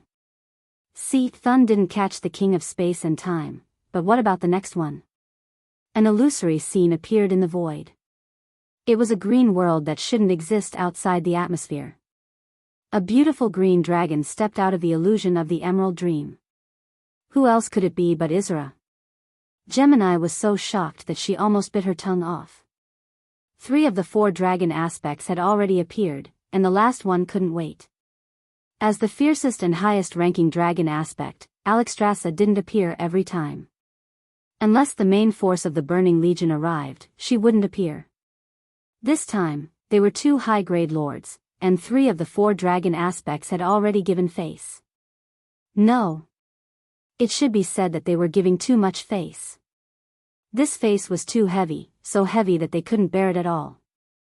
Our spies have been discovered. So what? Theoretically, those big lizards can't make it back. Cyclone won't let go of the prey in its nest. Gemini had to take the gamble. They were betting too heavily, so heavily that it was almost impossible to turn the tables. Moreover, it wasn't like they could retreat if they wanted to. If the opposite Dragon King was the real deal, then they wouldn't be able to leave even if they wanted to. Bet? We can only bet. Bet on who? Maligos. If Nosdorm and Isra could escape from Thun through special means, Maligos was the least likely. The massive amount of magical elements that the King of Magic carried would directly affect the stability of the arcane school's teleportation portal, which made it extremely difficult for him to pass through the teleportation portal in battle. Dozens of void battleships opened fire, their demonic cannons gathering a huge amount of magic power. A few seconds later, hundreds of green beams of light pierced through the pitch-black sky and shot toward Maligos. The ice-blue giant dragon performed an amazing performance in the void. He flapped his magnificent wings and nimbly dodged the most powerful beam from the main cannon. As for the beam from the secondary cannon, he did not even bother to block it as he charged straight at him. He was as domineering and terrifying as ever. Under Maligos's lead, the dragons dodged the cannon fire while attacking the Burning Legion's fleet. He was close. He was close. It was getting closer and closer. The dragons didn't have very good long-range weapons, but this was limited to existences other than Maligos. He fluttered his huge wings and raised two terrifying starlights. It was a frosty brilliance that looked like starlight. It gorgeously went against the green cannon's light and crashed into the two destroyers at the front. Although the 200-meter-long destroyers made a serpentine maneuver, it was meaningless in the face of magic attacks that could still be controlled after they were launched. Poof! The white light shot in. In less than a second, the entire black destroyer turned into a large, bloated and ugly eggplant. Then, countless white lights flowed out of the destroyer. The spots of light grew more and more intense. The next moment, the entire destroyer exploded just like that. There was no bright but fleeting explosion, no flying debris and demonic limbs, only a huge ice coffin in the shape of a sea cucumber. Just like Maligos had done for the past 10,000 years. He was as skilled as ever. He was as arrogant as he was in the past. You lied to me. The low-level Void Lords roared in unison. They were not direct subordinates of the Gemini twins. They were only willing to come out this time because the Gemini swore that the 4 Dragon Kings were not around. These low-ranking lords of the army were willing to come and try their luck. Now, not only did they fall into the trap, but the Gemini twins also fell into the trap. Nosdormu also showed his power. Dark space-time magic that was hard to see with the naked eye attacked, easily aging the metal of the cruiser's outer shells. The demonic cannons exploded after a few shots. The other wyverns attacked, using their sharp, hard claws to squash a void cruiser like a tomato, ripping open its intestines in just a few moments and destroying it. Isra made thousands of demons fall into a dream, foolishly becoming lambs for the dragons to slaughter. This battle was more than one-sided. This was simply a one-sided beating. The Gemini twins were stunned. They had been scheming all year round and were used to being scheming, but now they were being schemed against. They could not help but laugh at themselves. Were the two sisters getting worse and worse? In the past, he was able to fool everyone, but now, he was being used. At this time, the smart Gemini twins had figured out many key points. Duque indeed wanted to borrow the power of the dragons, but the 4 Dragon Kings would not be at ease if the external enemies were not stable. Just taking advantage of the time difference was not enough. Duque had dug a trap for the Burning Legion to jump into. The only difference was who jumped into it. The Gemini twins, unfortunately, became the one who got hit. Even though they did not understand how Duque could make Maligos appear in 2 places at the same time, they were sure that before the next regular harassment battle, the dragon's void fortress would be truly empty. Unfortunately, there would be no one else who would be the Pathfinder. The Gemini twins could not even protect themselves, so how could they care about the other lords? Haha. Elise says, did you notice that this is very similar to a certain human? It's infernal affairs, indeed. Humans don't have a lifespan of 10,000 years. With Nosdormu around, nothing is impossible. The Gemini twins fell silent. So what if they guessed correctly? Everything had nothing to do with them. Ever since the defeat in the ancient war 10,000 years ago, when the largest fortress in the Twisted Void was destroyed, they were pushed to the bottom by the angry Sardras, and almost became the lowest existence in the army. In these 10,000 years, the army worked hard to recover, and they also tried their best to climb back up. After climbing for 10,000 years, they finally returned to this position. Who knew that they would suffer a crushing defeat again? They had already lost Jaden's trust, and the days ahead would definitely be even more difficult. Not to mention that there was no evidence to prove that Duque was the infernal affairs. Even if there was, they would not expose it. In their hearts, a new idea was born.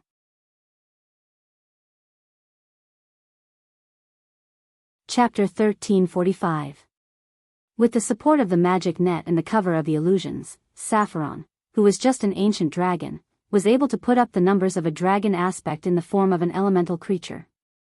If there was an all-star MVP election for this battle, Saffron would definitely be the winner. Duque and Saffron combined their wills and swept through the scattered demons.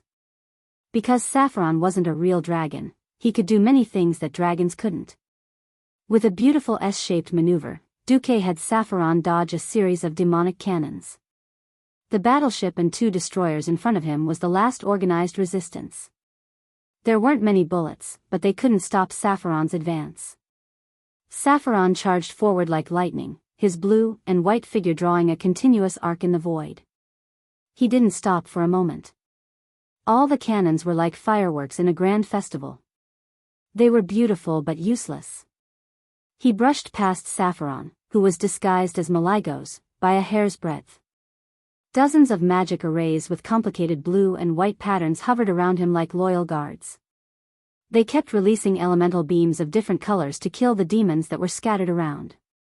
He wasn't just shooting in a straight line. In the void, he would slightly shake up, down, left, or right, and the beams would fly to who knows where after a certain distance. Saffron's concentrated attacks were like blooming chrysanthemums, full of arcs. If the demons weren't careful, they would be hit. Once mobility decreased, even the strongest demon was just a target. Don't come over. After I enter the battleship, just help me kill the other demons, Saffron ordered in the form of Maligos.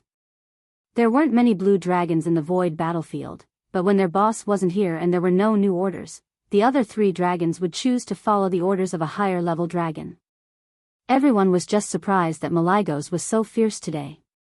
First of all, the accuracy of his long-range magic had greatly increased. Then, why was he interested in these battleships that had destroyed who knew how many? As a creation of the Titans, the Burning Legion's battleship had the same structure as the one that a certain someone had boarded 10,000 years ago. If Saffron was a real dragon, it would not be easy for it to enter a warship that was more than 3,000 meters long. Not Saffron.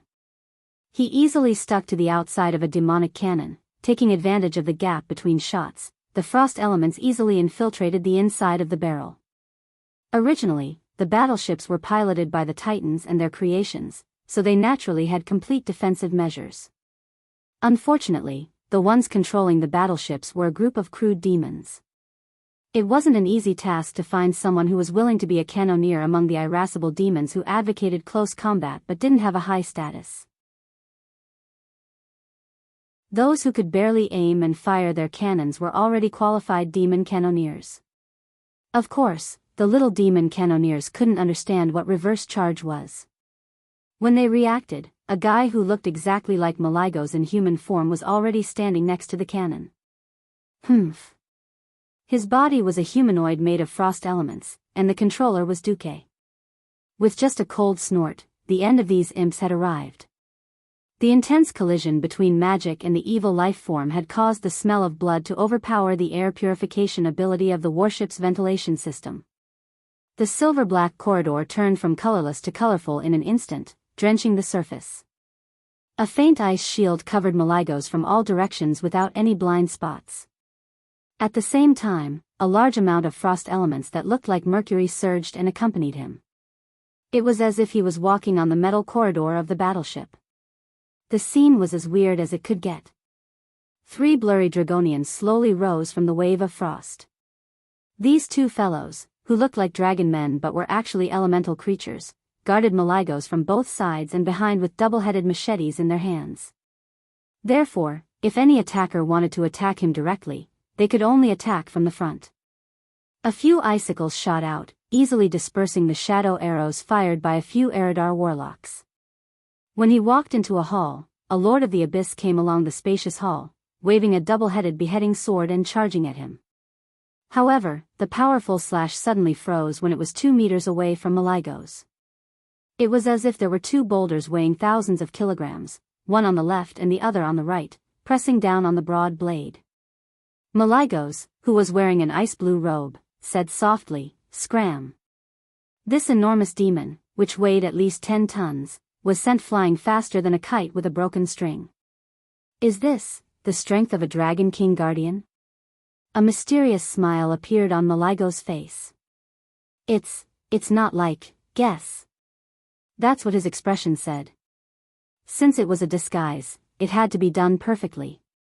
While completing the mission, Duque did not forget to ask for some benefits.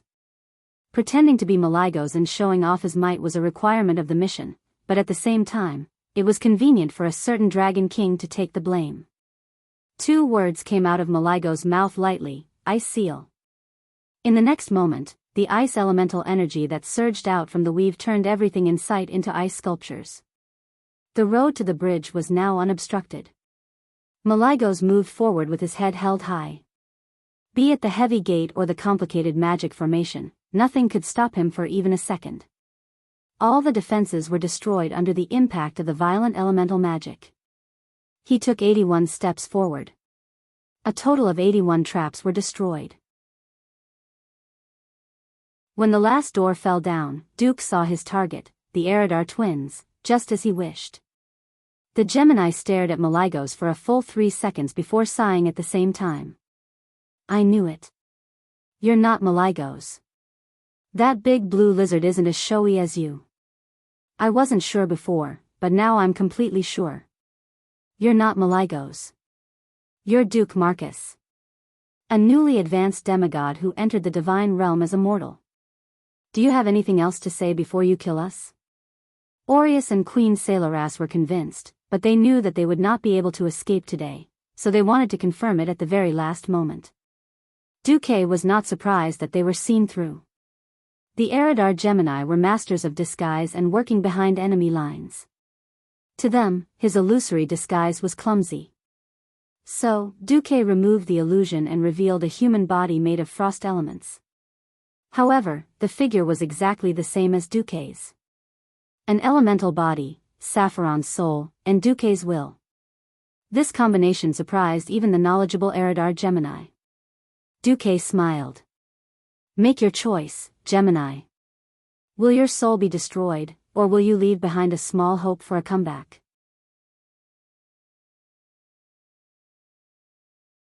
Chapter 1346.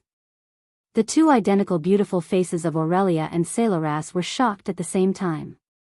They couldn't believe their ears.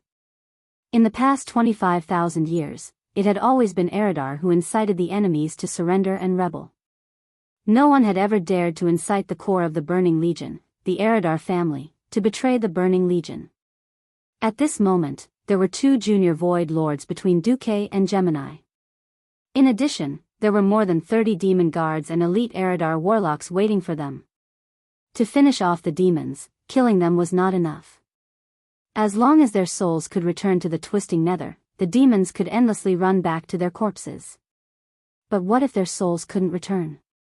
Before Gemini could react, the elemental energy around Duke suddenly surged. The high-purity ice elemental energy that was originally surrounding his body suddenly shot forward, and a silver spiral of frost shot out like lightning. The spiral energy took less than 1/100th of a second to travel more than 10 meters.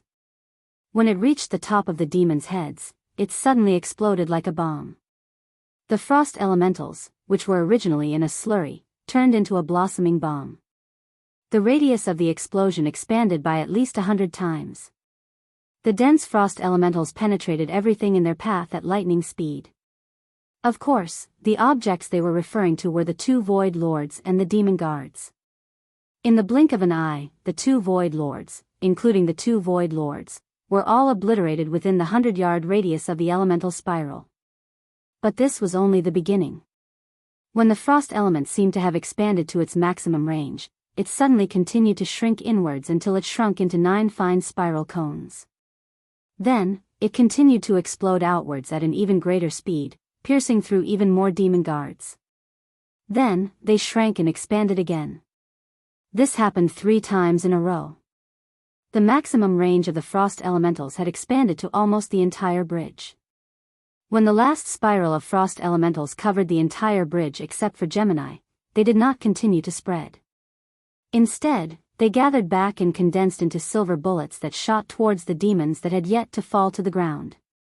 After penetrating the ice elementals of the demons and unleashing every last bit of the spiral energy, the ice elementals finally exploded and fell back to the undulating elemental wave beneath Duque's feet. The silver-white frost reflected the lights on the bridge, making Gemini's face increasingly gloomy. All of this took a long time to describe, but in fact, from the time Duque released the frost elemental spell to the time he cleared the area, only 3 breaths had passed. A large number of demon elites, including 2 low-grade demon lords, had disappeared without a trace. The difference in strength was very obvious. Being hung up and beaten was never the scariest thing. The worst that could happen was death. Every demon firmly believed so. What was terrifying was another scene that happened in a domain that mortals couldn't reach. In his spirit vision, the souls of the devils whose bodies had been destroyed and whose souls were about to slip back into the distorted void were suddenly intercepted. A huge illusory human palm appeared out of thin air and blocked the soul gate that had opened in the distorted void.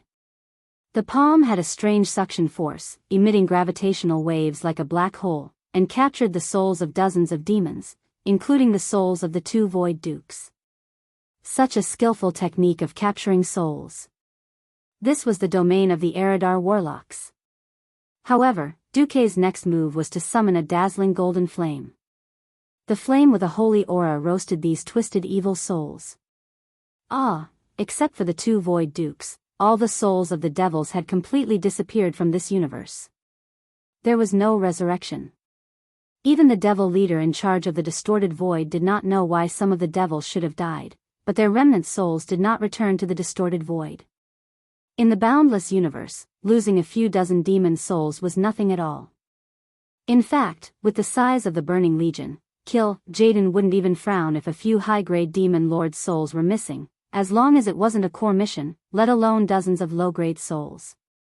However, the Gemini were very familiar with the technique and hand gestures that Duque had used to capture the souls. It was very simple. They were the ones who had personally taught this to Duque. This scene gave the Eridar Gemini the impression that the world was collapsing. "You are, Infernal Affairs?" The special name, Infernal Affairs, had too many special meanings in the Burning Legion. After the Burning Legion had wreaked havoc in the universe for 15,000 years, he was the only one who had caused irreparable damage to the Legion. One had devoted himself to the Legion, but he had ignored the Legion's sole counterattack. At the crucial moment, he had turned against the Legion and foiled Sardra's plan to descend into the world of Azeroth. He had even blown up the Legion's largest void fortress. If the name Infernal Affairs was combined with the name Duke Marcus, the Gemini were shocked to find that the legend of this name was still continuing. In Karazhan, he had stabbed Medivh, who had been possessed by Sardras, to death, and kicked the Burning Legion's leader, the King of Demons, into the bottomless abyss. In the Battle of Mount Hyjal, he had also stabbed Archimond, one of the 2 commanders of the Legion, in the chest with a magnificent backstab. They had thought that another person who could be called the enemy of the Legion had appeared in the world of Azeroth. Who knew that these 2 people were actually the same person? If it had been someone else, the Gemini might have argued. Even if they lost, they would have ruthlessly suppressed the other party's momentum. The pursuit of billions of demons. The boundless rage of the King of Demons. The hatred of the Legion that had destroyed countless stars. But, if the other party was Duque, who had killed 2 of the Legion's 3 powerhouses and blown up billions of demons, then threats and harsh words would all be a joke. In response to the Gemini's question, Duque did not answer yes or no. The air became silent for a while. The Gemini's heart skipped a beat. At times like this, the air suddenly became silent. After all, this meant trouble. The Gemini looked at each other. Queen Sailora said, "Sir Marcus, what do you want to obtain? Even if you die and return to the distorted void, what can you obtain?" The Gemini trembled and did not answer. Duque continued, "Is it kill Jaden's final disappointment? Or the right to be the vanguard in the next battle? Oh, maybe it will even make history for Eridar's female demons." The Gemini trembled even more violently. Duque did not show them his bargaining chips, but pointed out that they did not exist. This was even more unbearable for them. For Eridar, who was famous for conspiracies and dark magic, this was the greatest humiliation and failure. As for what the Gemini thought about this, haha. The Burning Legion never cared about the thoughts of the losers.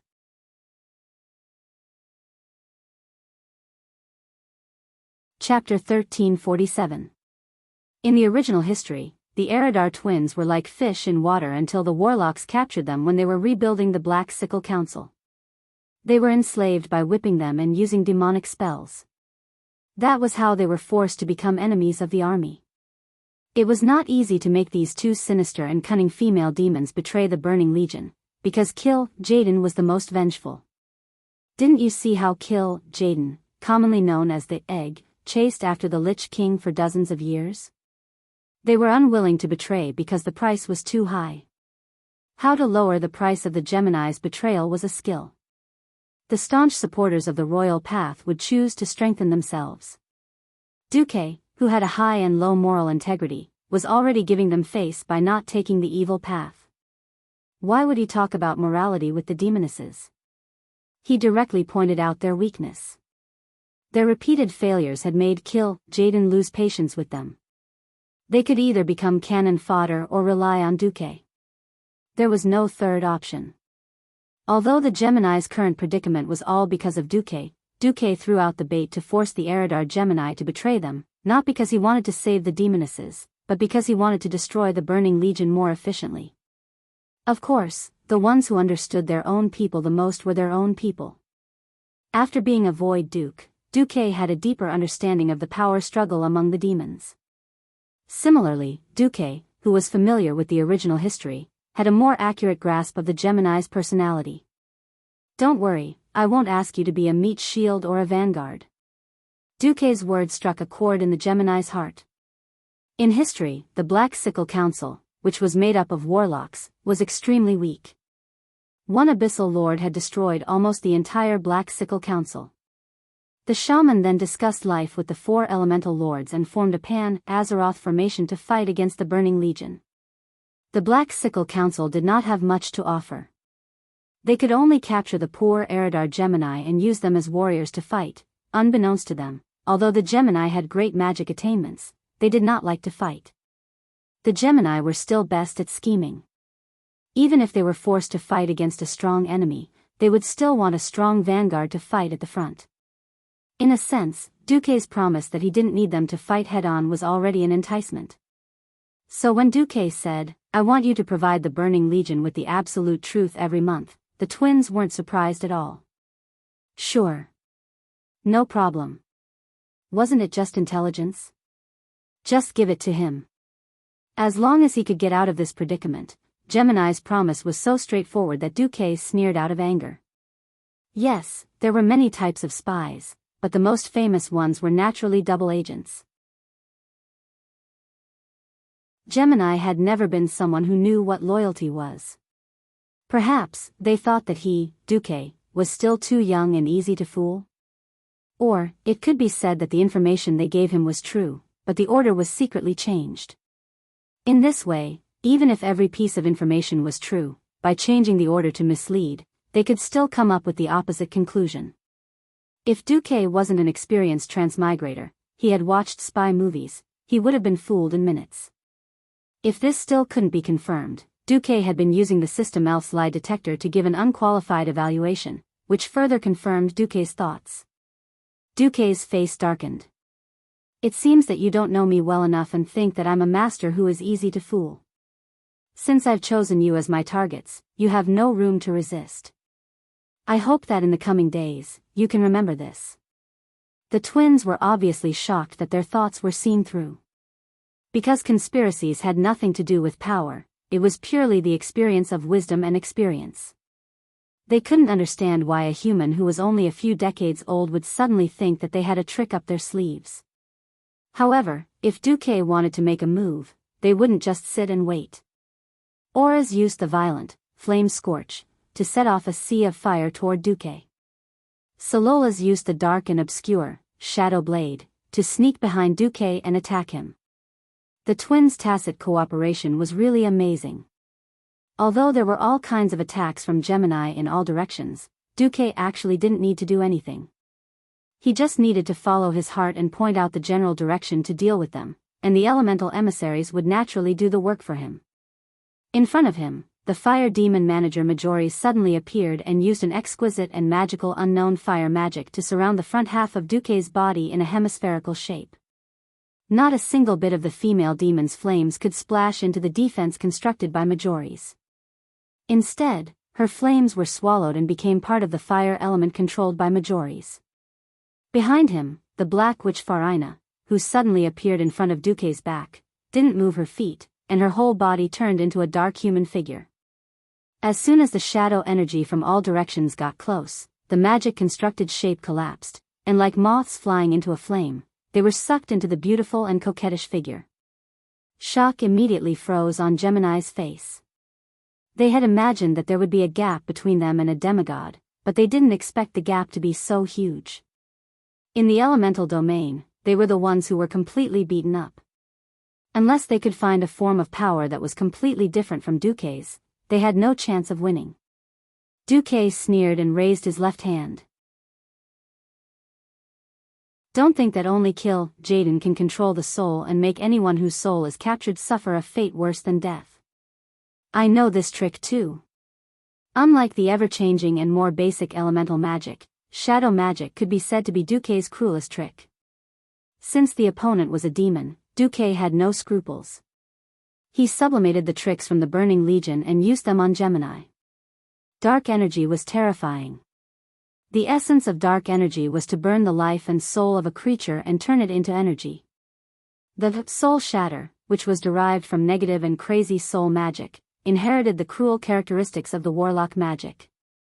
As long as more fire element was used as the basic fuel, it could ignite all the souls in the world. Almost instantly, Gemini's whole body was suddenly ignited. It was as if there was a black hole in her body, endlessly sucking in their souls to continue the burning of the flame. At the same time, countless small holy light spiraling swords flew out of Duque's body and flew in all directions in a magnificent and complex trajectory. Finally, they landed on Gemini and cut their bodies. This was a double torture of the soul and the body. And the third move, Mind Blast.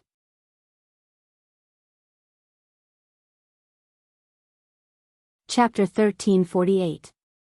This, Psychic Blast, was not the usual, Psychic Blast. The signature skill of the Shadow Priest would not cause too much damage to the Gemini who was good at using dark energy and shadow. The core of the Psychic Blast was the terrifying mental impact. The impact was secondary, and the private goods mixed in was the main point. In the image, Kill Jaden, with only half of his body exposed from the portal, lay dead again and again in the Sunwell Highland. The Egg Elder roared, struggled, and angrily used its signature skills. There were many skills that the Egg Elder had not used for more than 20,000 years. Through the System Genie's 3D imaging, the image was almost completed frame by frame. Then, using the blurry feeling of a certain someone traveling through time and space, the quality of the image was degraded to create a more realistic effect. The final finished product was this scene where the Burning Legion was defeated once again. In the Gemini's heart, there was a huge wave of emotions. Because of the burning of the soul and the body, the pain was unbearable, but the collapse of the faith in the heart was the biggest blow to them. As the intelligence experts of the Burning Legion, even if they were no longer in an important position, they still vaguely understood the possible next step of the Legion. After the Alliance guarded the Dark Portal, the Legion changed their target and no longer focused on attacking the Dark Portal, which had the weakest defense in Azeroth. Instead, they tried to find a way to weaken the planet's defense, and on the other hand, inspired by the ancient war 10,000 years ago, they looked for a high-intensity source of magic similar to the Well of Eternity to support a more powerful portal. Archimonde had come to Azeroth through the portal twice. Although it ended in failure, this approach had been proven to work many times. The Sun Well, which had part of the magic of the Well of Eternity, was obviously the next target of the Legion. Now that Duque had announced to them the fate of Jaden being killed in the Sunwell Highland, how could the Gemini not be shocked? In this way, was this man who had become a demigod not destined to destroy the three heads of the Burning Legion? If even Jaden was defeated, and if Duque came up with some strange idea and blew up the Twisted Void, then the Burning Legion would really be finished. If the Burning Legion had to choose the most likely nemesis, Duke Marcus was definitely worthy of it. Alright, now that I've displayed my wisdom and muscles, and even brought out the lethal weapon known as Fate, it's time to make a decision. Gemini suddenly discovered that the pain in her body instantly disappeared without a trace. Their limbs were all scorched black, and they lay heavily on the ground, their bodies drenched in sweat. Ignoring the weakness of their bodies, they struggled to support their arms with their elbows against the floor of the bridge so that they could look up at the demigod, an existence even more terrifying than a true god. Although Azeroth and the other true gods were strong, weren't they still beaten by Sardras back then? There had never been anyone like Duque who could foresee the enemy. If he could foresee everything, in theory, all conspiracies would be ineffective against him. If they were still the capable subordinates of Jaden more than 10,000 years ago, they might be interested in challenging their ultimate enemy, Duque, to see if he had really expected everything. Unfortunately, things were different now, and they no longer had the confidence to do so. Gemini looked at each other and said at the same time, "You'll get the information you want." Very good. Duque raised his chin slightly and looked down at the Eridar Gemini at his feet. Send the information to the Karazhan. Use any method to send it to a certain heroic spirit. After saying that, Duque began to approach the control area of the bridge and tried to put his hand on the control panel. It's useless. Queen Sayloras smiled bitterly. Do you think that after you sneaked into the Twisted Void and did so many things, the Burning Legion really didn't have any countermeasures? Duque raised his eyebrows. Elisa's continued, all battleships are installed with at least one set of countermeasures. Once the system determines that the intruder's strength is far greater than the demon on the ship, it will start the self-destruct sequence. In fact, before you attacked the bridge, the self-destruct system had already been activated, and all the important data had been destroyed. Duque was like a dog. It wasn't easy for him to come to the void, and the Dragon Slumber Temple had even allowed him to enter the magic net. He had come to cause trouble in the name of official business, but he was actually intercepted? Why hasn't it self-destructed yet? Sardras ordered the creation of this system to cause more damage to the enemy, and we haven't completely lost the ability to fight. However, it won't be long. Almost as soon as Sayloras finished speaking, Duque's system genie began to jump with warning prompts. Warning. Warning. High energy reaction detected. The possibility of the Void battleship self-destructing is 99%. Duque's face darkened, and he snorted. Humph. Then, Duque made his move. The icy starlight was like the tip of a spiral sword, and the infinitely extending ice was an extension of the sword tip. The white light that surged out like a volcanic eruption instantly filled the entire bridge. Ah! The Gemini screamed at the same time. They could clearly feel that their souls had been frozen, and then a large piece had been ruthlessly cut out. Jaden had kept a portion of their souls in the distorted void, and now a large piece of their souls had fallen into Duque's hands. Just now, Duque had used his actions to prove that since Jaden could destroy them by igniting their souls, he could do it too. In a sense, the worst situation had occurred. They had been strapped with explosives, and there was more than one person who could press the button. From this moment onwards, they were really walking on a tightrope between a mountain of knives and a sea of fire. If they were not careful, they would be consigned to eternal damnation. Of course, Duque wasn't that kind of disgusting boss. He wanted the horse to run fast, but he didn't want the horse to eat grass. As their bodies were being destroyed, the Gemini suddenly discovered to their surprise that the amount of their souls had decreased, but their strength had increased. This is. Before they could cheer, their bodies were pierced by the icicles. Then, their graceful bodies, along with the collapse of the ice and the explosion of the battleship, turned into dust in the universe. Elemental bodies didn't fear explosions. Duque turned back into Maligosa's dragon form. After leaving the explosion range of the void battleship, he sensed the surroundings and found that the battlefield was basically clean. The adult dragons of the tricolor dragon tribe, under the leadership of the ancient dragon, surrounded the last demons that tried to resist. At this moment, Nozdormu and Isra flew over. The three demigods communicated with each other mentally. Did it work? Nozdormu asked. It should be no problem. This can at least buy us 24 hours for Azeroth. Duque nodded. That's great. Isra was a little excited.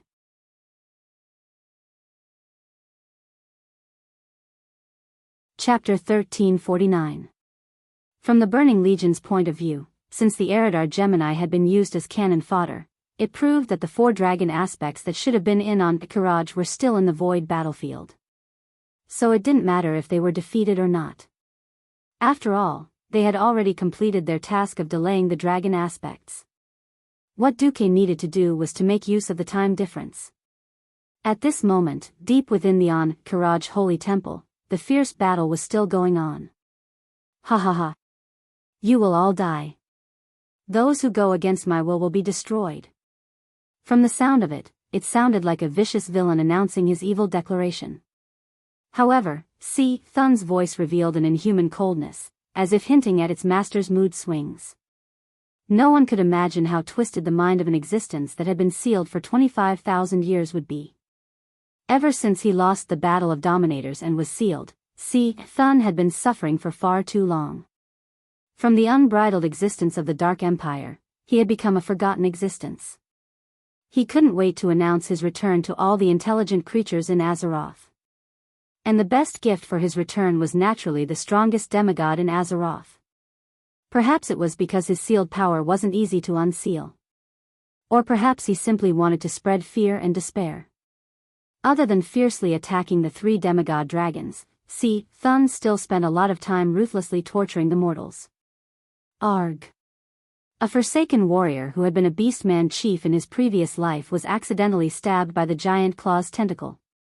The sharp claws, coupled with the terrifying impact, easily pierced through his superior armor. Kacha. Everyone within a few meters could clearly hear the sound of that guy's spine shattering. As a skeleton warrior, his skeleton was everything to him. Now, his entire body was like those skeletons that were hung on the city gates as a warning to the public, being lifted up high. In the next second, the eyeball's tentacle moved closer, and the natural ray was injected into his mouth at almost 0 distance. The surging power of lightning rushed towards the core of his soul. In less than 2 seconds, a former chief, now a Forsaken warrior, disappeared from the world forever. Damn it. Old Howlgrom dashed over and slashed with a powerful horizontal strike. Against Thun, jumping around randomly was very likely to become a target for the tentacles of the eyeball. However, as an experienced old warrior, Grom's every move was so concise that it reached the point of returning to the basics. Looking at the space, he even had the time to make a 360-degree turn to increase the power of the axe. Pooh! The tentacles of the giant claw, which had already suffered from repeated attacks, finally exhausted the last of its life force under the axe. It collapsed to the ground like a deflated balloon, and a large amount of pus flowed out of every wound. Such a fierce battle was only a microcosm. The focus of the true battle was still the 3 dragons and 1 ancient god. Giant dragons, creatures at the top of the Azeroth food chain. Dragons were strong, but they were never invincible. When encountering creatures that were similar in size to them and were not afraid of dragon breath, the dragon's long and slender limbs became their weakness. In this hemispherical underground space with a radius of 1,000 meters, it seemed extremely vast, but for the dragons, it was still narrow and lacked space to maneuver. When Nozdormu and Isra left, Duque immersed his mind in the magic net to control his clone in the void battlefield. The battle situation became worse. Even though Thun's strength had not fully recovered, as a powerful tentacle monster ancient god, group battles were his forte. On the other side, Alexstrasza and Malygos clearly did not cooperate with Onyxia. At first, the three dragons simply divided the battlefield into 3 equal parts, each occupying 120 degrees. They soon realized that this did not work. The experienced Thun had long since hated attacking the Red Dragon Queen. As a life giver, she had almost unlimited recovery ability. Onyxia, on the other hand, was different. As a demigod dragon, Onyxia's strength was on the lower end. She could not compare to the 5 dragon aspects, who were at the peak of demigod combat power. During the battle, she also encountered a problem. She needed to fight with Malygos for the control of the elements in the surrounding space. What was worse was that her control of the fire element, which she was best at, was practically fighting with Malygos' favorite ice element. The situation in front of her was a classic case of 1 + 1 = 2. And when he keenly noticed that she was seriously injured and had not fully recovered, Thun immediately focused his attacks on the Black Dragon Princess. Rumble. First, 8 giant tentacles burst out of the ground, covering Onyxia from 8 directions. She had no choice but to flap her wings and fly into the air. After all, in a competition of brute force in front of an enemy of similar size, the absolute strength of the dragons was at a disadvantage. In the next moment, more than 20 tentacles of the giant eye suddenly broke through the ceiling of the cave, and the eyeballs under the purple eyes shot out beams of light at the speed of light. The low frequency of the shots had the sharpest destructive power. Even if it was not concentrated, it was still an attack that had to be avoided. At this moment, Onyxia was shocked to find that she had been forced into a dead end. Because Thun's largest eye was staring at her without blinking. This was like hunting, where the released hound drove the prey to the hunter's gun. Not good. Onyxia flapped her wings 3 times in an attempt to use a regular flight trajectory to avoid Thun's ultimate move. The giant eye's rotation was too fast, and as a giant dragon, the target was too big. There was no way to avoid it. At this moment, everyone saw Thun's large eye bulge, and then a wide area bombardment that covered 2 football fields followed. That thick red beam of light was no less than a full-force attack from the city in the sky Dalajan. This terrifying attack from the main cannon of the stronghold looked like a solid object. It was as if Thun had taken the red laser sword from Star Wars and stabbed it directly at Onyxia. In just 1/100th of a second, it conquered the distance of 500 meters and stabbed at the Black Dragon. The only thing the Black Dragon Princess could do was breathe out her famous deep breath in an attempt to compete with energy. Unfortunately, the strength of the 2 sides was not on the same level from the beginning. The blazing dragon's breath seemed weak under Thun's main cannon, which was even hotter. Onyxia's deep breath, which gathered all of her strength, finally failed after resisting for a few hundredths of a second. The beam of light pierced through the dragon's breath and went straight in the direction from which the dragon's breath came. It went against the flow and blasted towards Onyxia's head.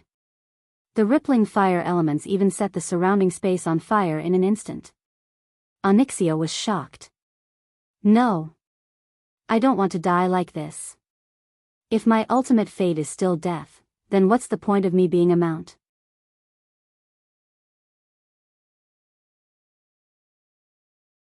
Chapter 1350. Onyxia already knew that Duque was going to fight against the Burning Legion, and she only needed to hold on for a while. Who would have thought that Thun would be so fierce? Its attack pattern was the same as Duque had said, but the number of tentacles had increased by several times. 1 giant claw tentacle could easily make a mountain giant kneel, and 1 ray of light from the giant eye tentacle could make an ancient dragon enter a state of near death, doubting the dragon's life before it died. For a moment, Onyxia began to wonder if she had hugged the wrong person. If she had to die bitterly to be a capable mount, then she might as well have been stubborn from the start. At the last moment, just as the Black Dragon Princess began to let her imagination run wild, an angelic voice suddenly rang in her ears. Transform. That was her Duque's voice. Onyxia had never realized that her master's voice was so pleasant to the ears. Woo woo. I didn't suffer in vain after being tamed so many times. Without any hesitation, Onyxia quickly shrunk and transformed into a human. Alexstrasza, who was rushing over to help, was shocked. Onyxia's ultimate transformation spell had yet to reach maturity. Transforming into a human would certainly reduce the area of attack, but at the same time, her defense would inevitably be greatly reduced. If she was hid in her dragon form, there might still be some scraps left, but if she was hid in her human form, there would be nothing left. Immediately, the Red Dragon Queen saw the purple and blue light that appeared behind the princess at the critical moment, the light of the portal. Her heart immediately returned to her chest. This kid is finally back. Duque suddenly pulled and immediately pulled the humanoid black dragon out of Thun's main cannon's killing range. However, Duque only had time to pull her into the spatial crack before the terrifying ultra-high energy tore open the portal that Duque did not have time to close. The berserk magic power and divine power that had nowhere to vent easily caused a small-scale collapse in that part of the space. Even with a Tiche, Duque could not protect this spatial tunnel.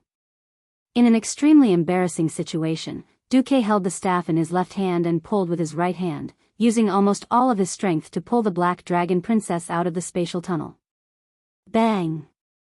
The bystanders only saw a flash before their eyes, and the black dragon that was supposed to be hit disappeared. Then, they saw Duque suddenly rolling around with the mage who had transformed into Countess Katrana. Woo! Onyxia was pinned under him in an M-shaped position. When Duque came back to his senses, his face was full of embarrassment. The dragon under him blushed and whispered, "If you want to tame a dragon, can we talk about it after defeating Thun?" Duque was speechless. Nozdormu and Isra entered the arena once again. The two giant dragons that tore through space were very eye-catching.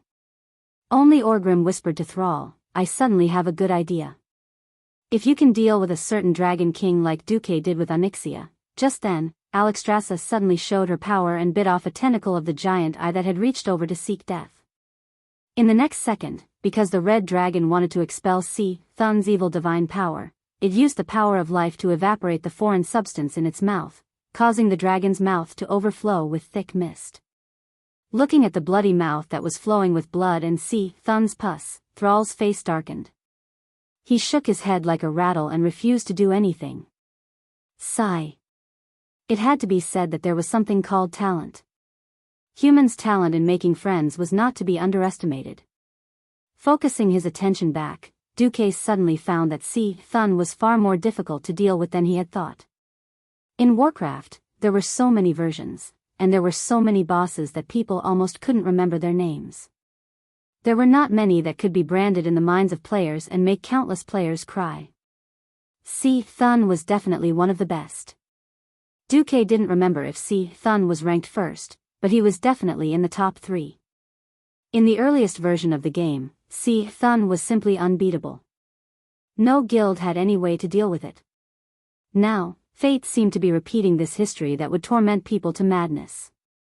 The 4 dragon aspects attacked together, but Thun was not at a disadvantage at all. So what if his body was injured? Its ability to recover seemed to be endless. Its body could be regenerated if it was bitten off, and its tentacles could also be regenerated if they were broken.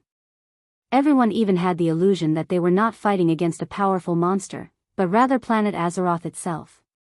No matter how much damage they dealt to Thun, it could be replenished with energy from the planet and regenerate indefinitely. The only good news now was that the void battlefield had been settled. The 4 dragon aspects could now fight with all their might. At the same time, Duque also made a move. "Don't fight with me for the control of the elements." Seeing that Duque was about to attack, Malygos warned Duque fiercely. He. A single sentence of "dragon that angers me will be in danger." For a moment, a scene appeared in Duque's mind. In Stormwind City's King's Valley, the hanging dragon head had turned into the blue head of Malygos. F***CK.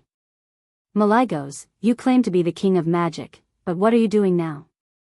A wide area cone of ice was sent over, and 70% of the magic power was in the air. More than 20% was resisted by Cyclone, and less than 10% caused actual damage. Duque rolled his eyes. That's right. Malygos considered himself the world's strongest ruler of magic, and in terms of magic power output, he was indeed above Duque.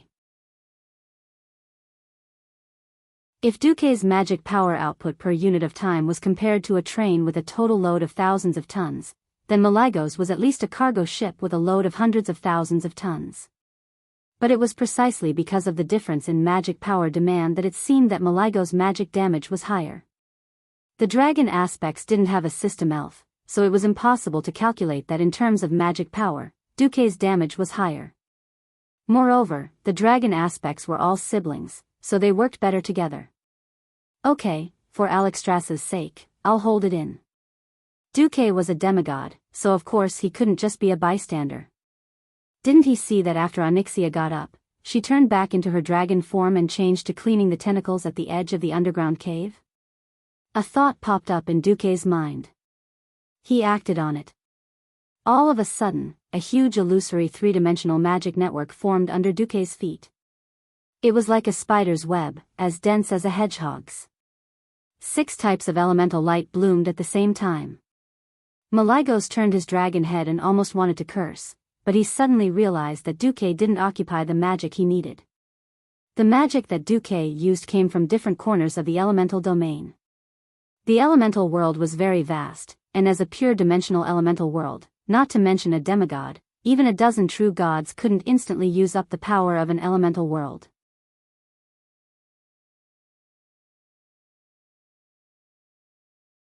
Chapter 1351.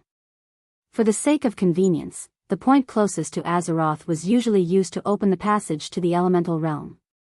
Because there was magic flowing all year round, those points were also the easiest. Now that Duque had avoided these magic absorption points, Malygos naturally lost the right to scold Duque. Humph. With a cold snort, the Blue Dragon King turned to focus on attacking Cyclone. Groups of magic elements gathered on the battlefield at a speed visible to the naked eye. They quickly condensed into something like a dark cloud, and then, accompanied by a thunderous sound, a sudden hail poured down. They constantly combined with each other in the air, forming a sharp existence like a sharp sword. Almost instantly, they pierced through the tentacle forest that had just risen. The hail was endless, and as the elemental group expanded, it continued to extend in all directions. Dozens of ice prisms the size of ballistae pierced through the tentacles of the eyeball, and flesh and blood flew everywhere.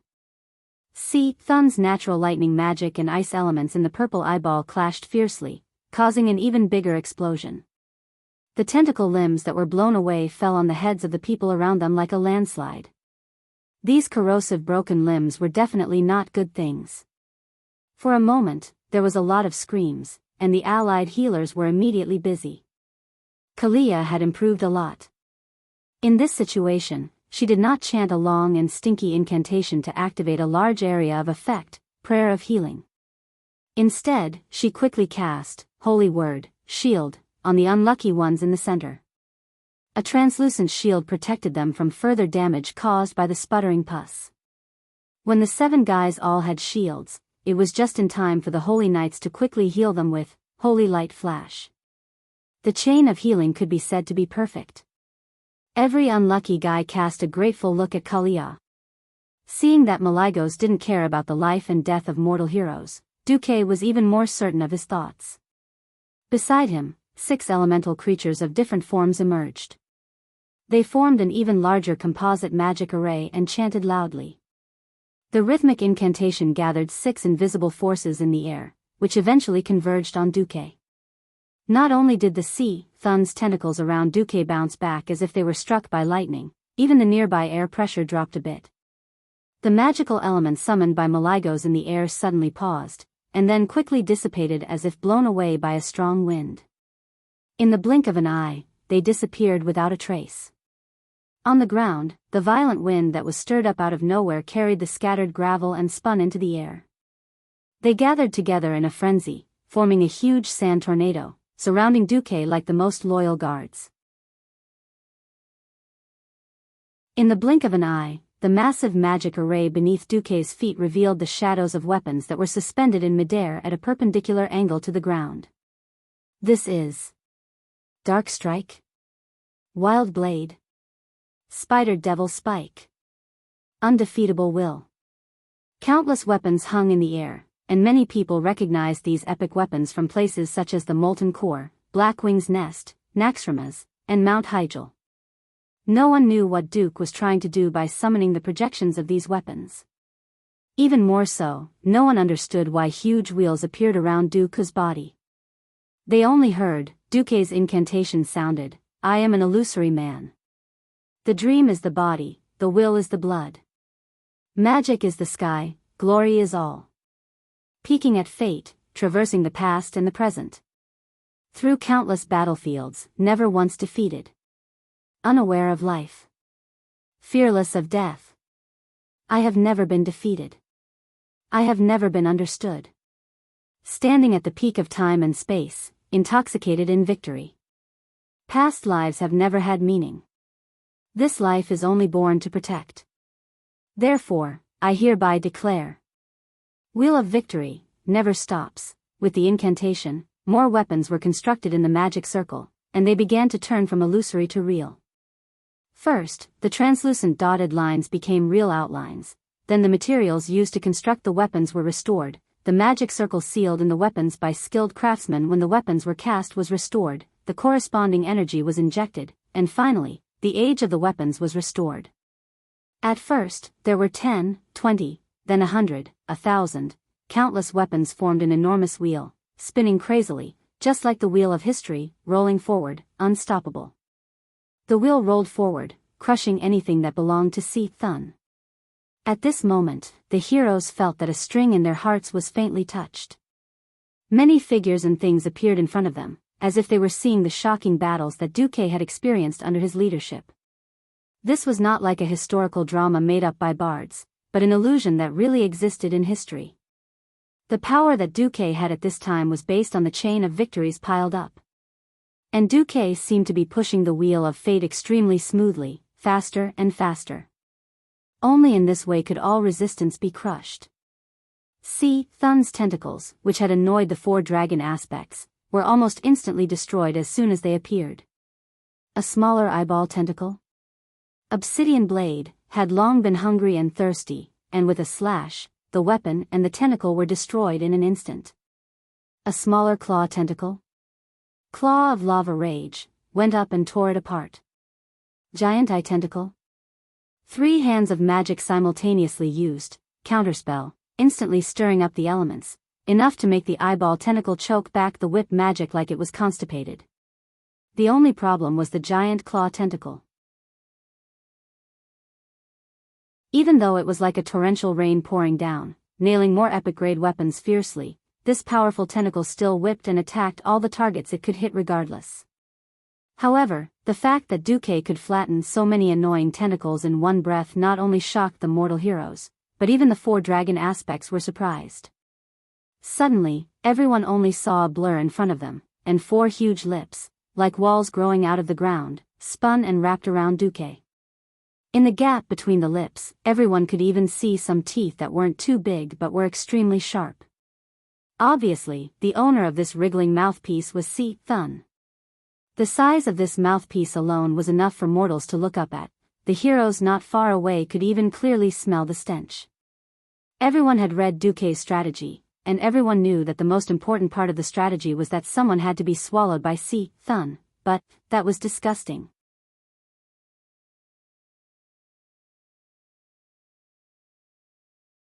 Chapter 1352. Just in case, Duque activated Ice Barrier in advance.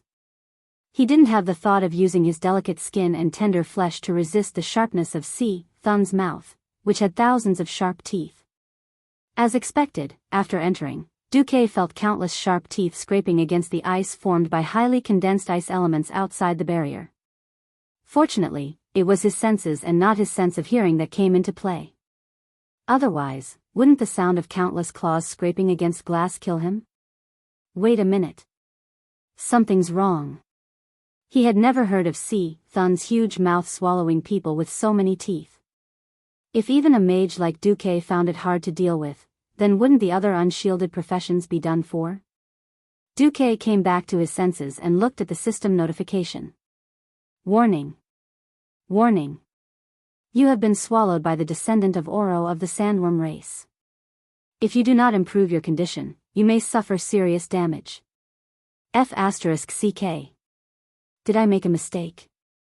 Duque's face darkened, and he exploded on the spot. Pfft. Do you think I'm Hello Kitty if I don't get angry? A mere descendant of Oro was naturally unable to block the connection between Duque and the magic net.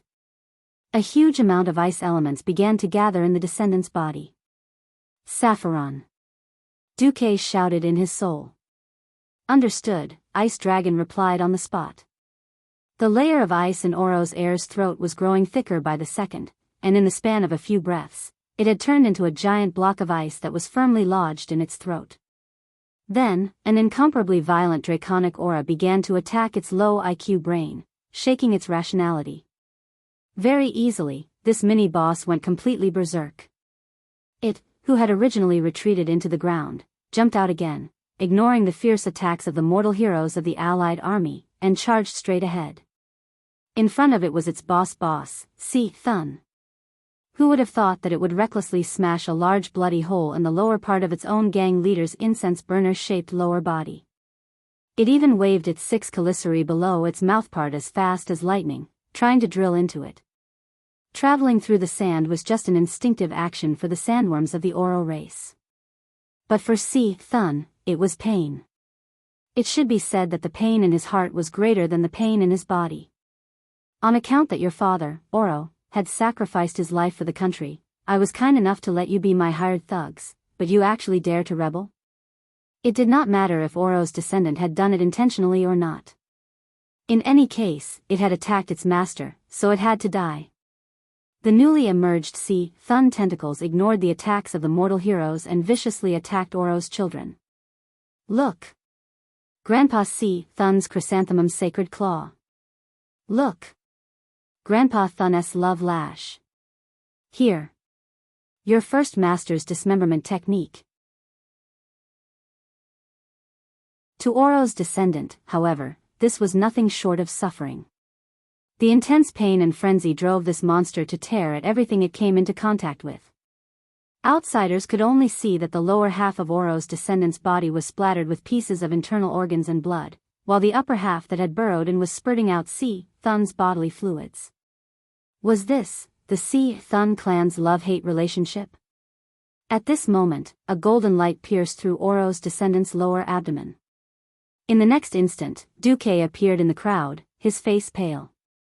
Even with Duke's so-called demigod-level physique, he felt like vomiting after being shaken so much that he felt like vomiting.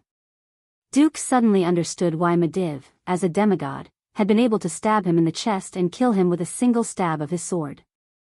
Although a mage-type demigod had the most powerful elemental attack power, while the heavens had bestowed upon Pharaoh such powerful destructive power, they had also very fairly made Pharaoh a very fragile person. Once his magical defenses were broken, his demigod body would at most be comparable to a mortal heroic paladin's body. The term thick skin was probably not fated to have anything to do with Duque for the rest of his life. After he came out, he only lost his composure for a moment. Duque immediately became that sage-like demigod with a staff in his left hand and a sword in his right. Seeing this, Thrall was stunned and couldn't help but cry out. Did he calculate the sandworm's threat to the team and deliberately let himself be swallowed? 30 meters away, Queen Sylvie's ears twitched. On her beautiful face, her facial muscles formed a rather awkward curve. No, you're thinking too much. That guy must have seen wrongly. It was at this moment that Duque suddenly felt that something was wrong. As if he was possessed by a ghost, he turned around. This time, the big mouth that rose up from the ground behind him finally overlapped with the image of the giant mouth tentacle in his memory. However, being swallowed twice in a row wasn't a pleasant experience. For a moment, Duque almost wanted to throw Gavin Rad, who was asking for a beating, into it and let him be swallowed instead. At this moment, Orgrim suddenly said, "Before you, there was a blonde priestess who was swallowed. F***ck. Kalia got shot again? Looking around and seeing that Kalia was indeed nowhere to be seen, Duque jumped in without thinking. In a pitch-black world, the blonde priestess shook her head hard, trying to wake herself up from the dizziness as soon as possible. Almost instinctively, she gave herself a holy word shield. She didn't know how long she had been in a daze. Maybe it was a long time, or maybe it was only 2 or 3 seconds before she remembered what had happened before she fainted.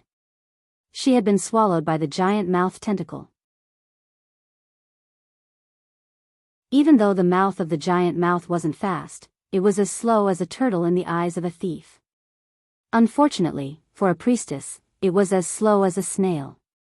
As a result, the snail was robbed by the turtle without any suspense. The giant mouth swallowed her in one gulp. When she woke up, she hurriedly struggled to sit up. It was so dark that she couldn't see her fingers in front of her. No matter how many battles the girl had experienced, and how she usually appeared quiet and strong in front of others, some characteristics wouldn't change as she grew up. At this moment, she fumbled around on the ground in a panic, and with great difficulty, she grabbed her staff. Now that she had the staff, she felt a lot more at ease.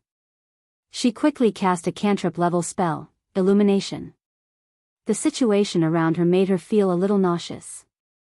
The seemingly vast hall was actually Thun's huge stomach, with rough walls squirming all around. She didn't know if it was the stomach wall or something else. Ah! She let out a scream because she was shocked to find that her boots had stepped into something soft. The strong corrosive pain stung her, and the entire epic-ranked boots melted. Oh my god. I've been swallowed, I'll be melted. Thinking of this possible ending, her beautiful face paled. Fortunately, she didn't forget the way Duque had taught her.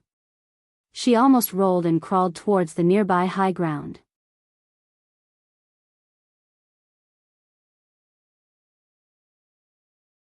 Chapter 1353. The air in Thun's stomach was abnormally foul. Apart from the sour smell of internal organs, there was also the typical smell of rotting corpses. Almost as soon as Duque was swallowed, he opened the system elf scan and shouted, Kalia. Are you okay? Are you still alive? Kalia, please don't let anything happen to you. If something happens to you, then I'll be a failure as a demigod. Thinking of this, Duque actually felt a little scared to the point that he was about to tremble. Frost elements spread under his feet, giving Duque a relatively safe environment. He looked around, hoping to find Kalia in this damned place that was half submerged in corrosive acid. But he was also afraid of seeing a cold, broken, beautiful corpse.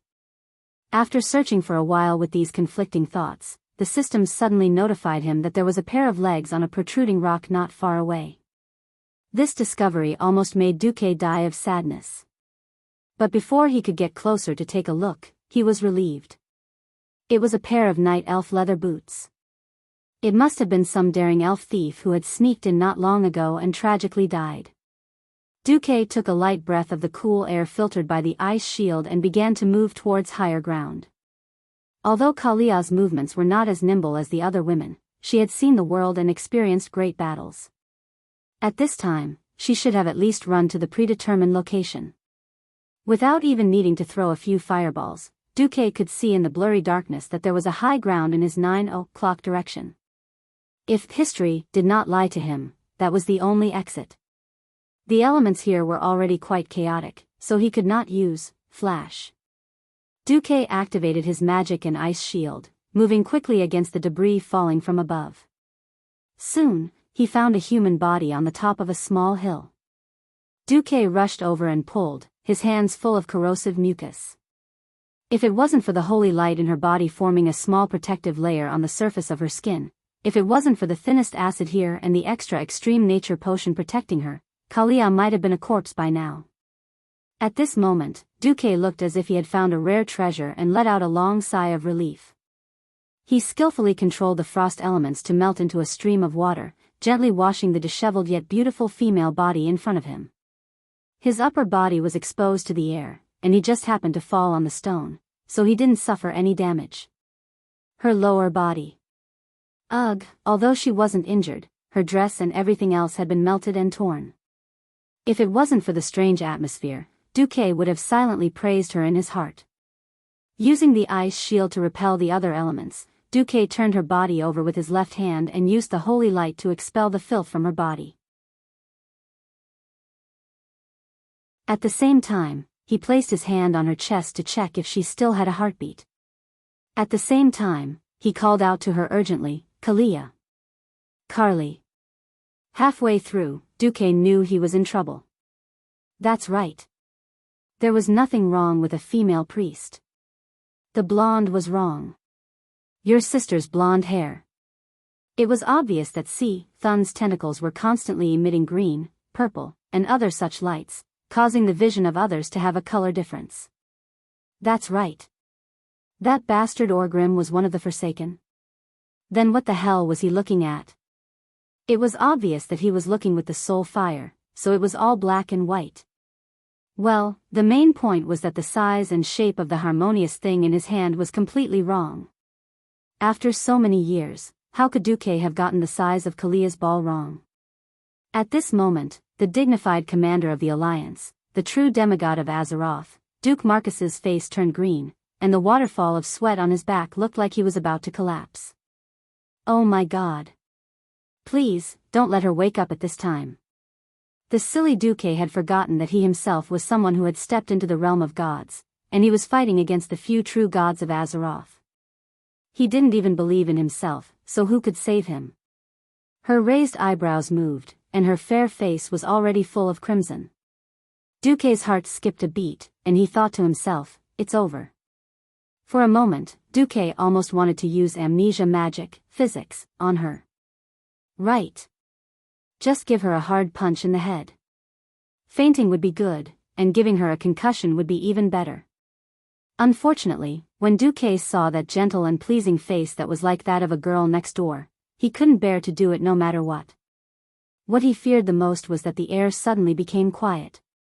The two of them maintained this posture for a full 5 seconds, and then she had just woke up. Duque released his claws as if he had been electrocuted. With a sanctimonious expression, he looked like an upright and reliable young gentleman. Sally, you're awake? Are you okay? That's right, Duque made a big mistake. The first to be swallowed was Sally, not his Kalia. Well, the above was all the main point. The main point was that after Sally took the extreme nature potion, her lower body was quite slippery. Thun did a lot of things that slime monsters like to do. Sally's face instantly turned as red as a steamed red prawn. She stammered and said in a low voice, I'm sorry, Sir Marcus. May I ask if you have spare clothes? It would be even better if you have equipment. Yes. While Duque was doing his business, summoning Sapphiron to attack Thun's weak points everywhere, he rummaged through his storage space that was like a doghouse. Why was it all women's equipment like quicksand robe and insight magic robe?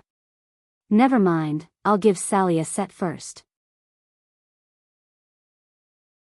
Then Sally half sat, picked it up, and her face turned red. She said in a mosquito-like voice, Excuse me, do you have any other rape? Duque slapped his forehead. It's over. This is a big misunderstanding. These two robes were famous for being sexy in Azeroth. The biggest selling point was the high slit that reached the waist. Now that he didn't rape her, he just asked her to wear any magic robe. Wouldn't he be asking her to go to the battlefield with a gap? Although the upright and reliable young gentleman Dumuk silently praised it in his heart, he always felt that the girl was at a disadvantage. Gritting his teeth, Duque finally took out an indescribable item. At this time, Sally's hand trembled as she took it. Nothing else? Nothing else. Dumuk lowered his head, like a student being scolded by a fierce teacher. Of course not. Originally, it was something that Duque prepared to deceive Jaina and test the flow of magic between different people. Lord. Can you carry it over? Okay. Duque was as obedient as a grandson. Just as there was a rustling sound behind him, the ceiling of the stinky space suddenly opened again, and a figure covered in golden lights suddenly fell down. "Boss, are you okay?" The first half of the sentence was extremely loud, and the person who came was Gavin Rad. Then, the second half of the sentence went astray. "Even in this place, you still don't forget about the girl." "Okay," as expected of the boss. At this moment, Duque couldn't bear it anymore. Amnesia, physical. A 40-meter-long ice sword appeared in Azeroth.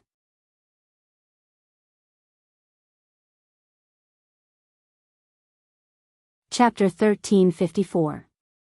Who am I? Where did I come from? Where am I going? In his dizziness, Gavin Rad naturally thought of the legendary 3 questions of philosophy. Suddenly, a thunderous roar sounded in the turbid air. "Gavin Rad, don't just stand there. Attack Thun's stomach wall with all your might." With that, Duque slapped the back of Gavin Rad's head, as if trying to wake him up. But Gavin Rad felt even more dizzy. "Boss, why do I feel like you were the one who hit me hard just now?"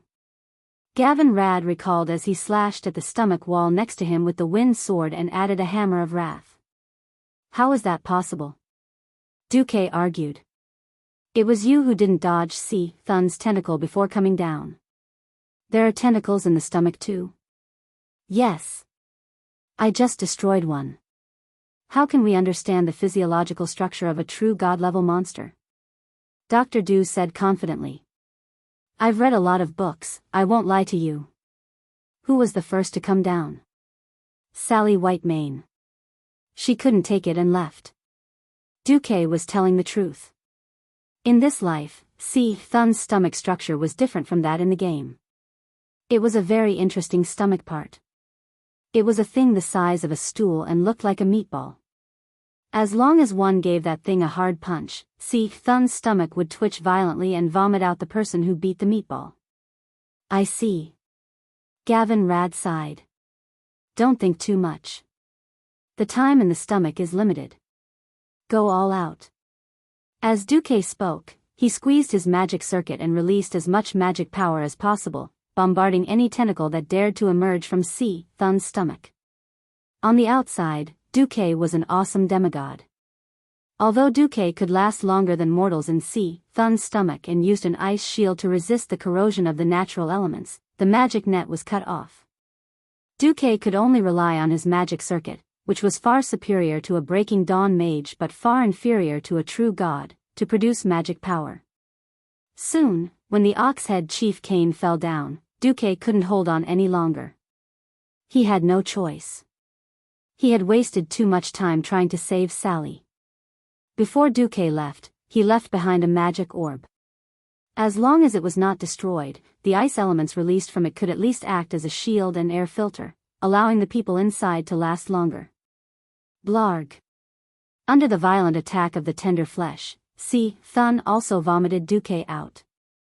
After watching Duque leave, Gavin Rad heaved a heavy sigh and muttered to himself, "Damn, luckily I was smart enough to pretend to forget.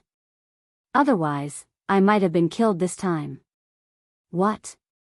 Cain turned around abruptly. "No. I'm fine." Gavin Rad decided to keep this matter to himself. The incident in his stomach was destined to be an episode that no one would ever mention again. On the other side, Sal was surprised to see Duque bounce out of Thun's incense burner body as if he had jumped out of a stone. "Duque, you were just swallowed?" No wonder the great chief was shocked. When Duque wasn't around, the songs and dances were still being sung and danced. No, it should be said that under the control of several elemental emissaries, more epic weapons were smashed out. Now, there were almost no small tentacles on the scene, whether it was claws or eyeball tentacles. Basically, as soon as the small tentacles came out, they were instantly killed by the weapons thrown out by the Wheel of Victory system. The mortal heroes were able to focus more on dealing with the giant claws and eyeball tentacles. In theory, the scales of victory should be tilted towards the Allied forces. But this was not the case. Because in the outer circle of the battlefield, a terrifying fog of death had accumulated. They couldn't figure out what it was, but they could confirm that it wasn't just pure elemental damage. It was more like a combination of crazy will and some kind of terrifying curse.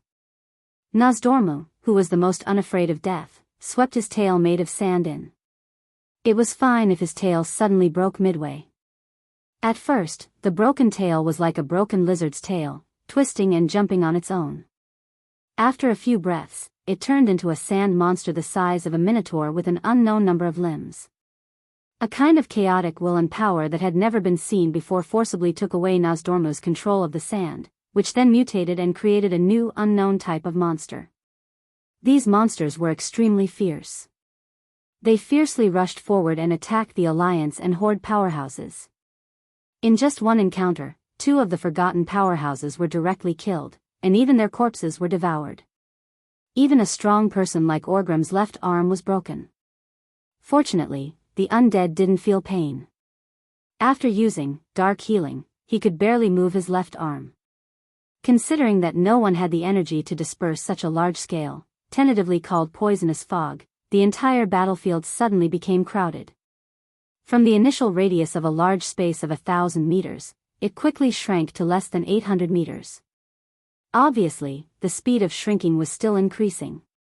It could be foreseen that in at most 5 minutes, the 4 dragon aspects would completely lose the space to move. Duque. Do you have any ideas? Alexstrasza shouted to Duque in the dragon's mental network. Our people will hit Thun's stomach. Theoretically, after a certain extent, Thun will fall into a short period of weakness. Then we'll go all out? Okay. But I hope that Onyxia will come too. As soon as the Red Dragon Queen's voice fell, 2 voices of opposition immediately appeared in the network. She's not qualified. She can't do it. The first voice was Maligo's, and the second was Nozdormu's. Obviously, Isra chose to be neutral. Alexstrasza seemed to be in a difficult position. As hardcore members of the Pantheon, the dragons had always fulfilled the duty given to them by the Titans, which was to protect planet Azeroth. They couldn't ignore the disturbance of the ancient gods. However, these ancient gods were existences that even the Titans couldn't deal with back then. In her opinion, the only way to destroy Thun's body and seal it again was to gather the 5 great dragon aspects in the Great Formation. Now that Maligos was holding them back, Onyxia could tell at a glance that she didn't have the will and confidence. Alexstrasza felt a headache coming on. At this time, Duque suddenly said, Onyxia, go. This is for me. Okay. The Black Dragon Princess immediately became decisive. It wasn't an order, not being forced. Duque's words, for me, could make this once cunning black dragon become brave? The Red Dragon Queen glanced at Duque with curiosity. Maligos didn't let it go. You'll replenish the insufficient energy? Yes. I'll replenish it.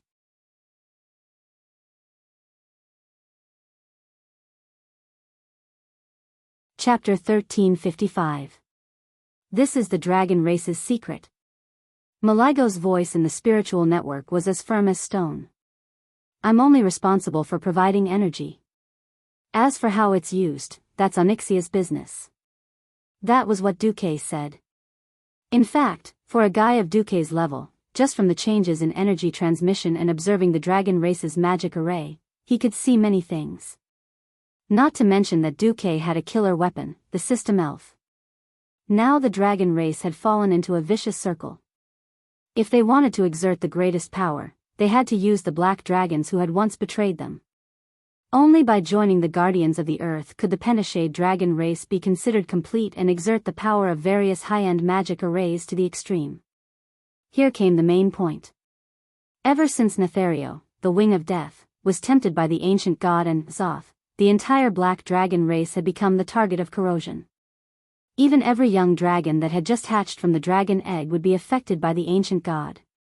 Onyxia was the only exception.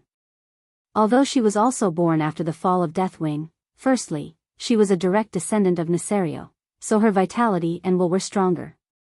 Secondly, she was subdued by Duque when she was on the brink of death at 1% HP. In that extreme situation, even Zoth had given up on her. In the end, Duque picked up a big bargain and got rid of Zotha's will and soul corrosion hidden in her. During Alexstrasza's visit, she had even touched Onyxia herself to confirm this. It could be said that Onyxia was now the only black dragon that the Dragon Sleeping Temple could ally with, and the only black dragon that was qualified to be allied with. By the way, a certain black dragon prince who was also quite famous in history was still just an egg. Oh, maybe not even an egg. Because Deathwing died early, perhaps the poor guy known as the black-bellied Ratio would no longer have a chance to appear in this life. Speaking of which, since there was no choice, there would not be too much psychological burden. After Alexstrasza promised that if it didn't work, she would turn it into the Four Dragons formation, Malygos finally expressed his acquiescence with silence. After leaving the dragon race's spiritual network, Duque immediately looked at the data in the system prompt. In Thun's stomach, he left not only an ordinary oxygen mask and a natural resistance shield, but also a small surveillance circle. It could monitor the condition of the tentacles in Thun's stomach.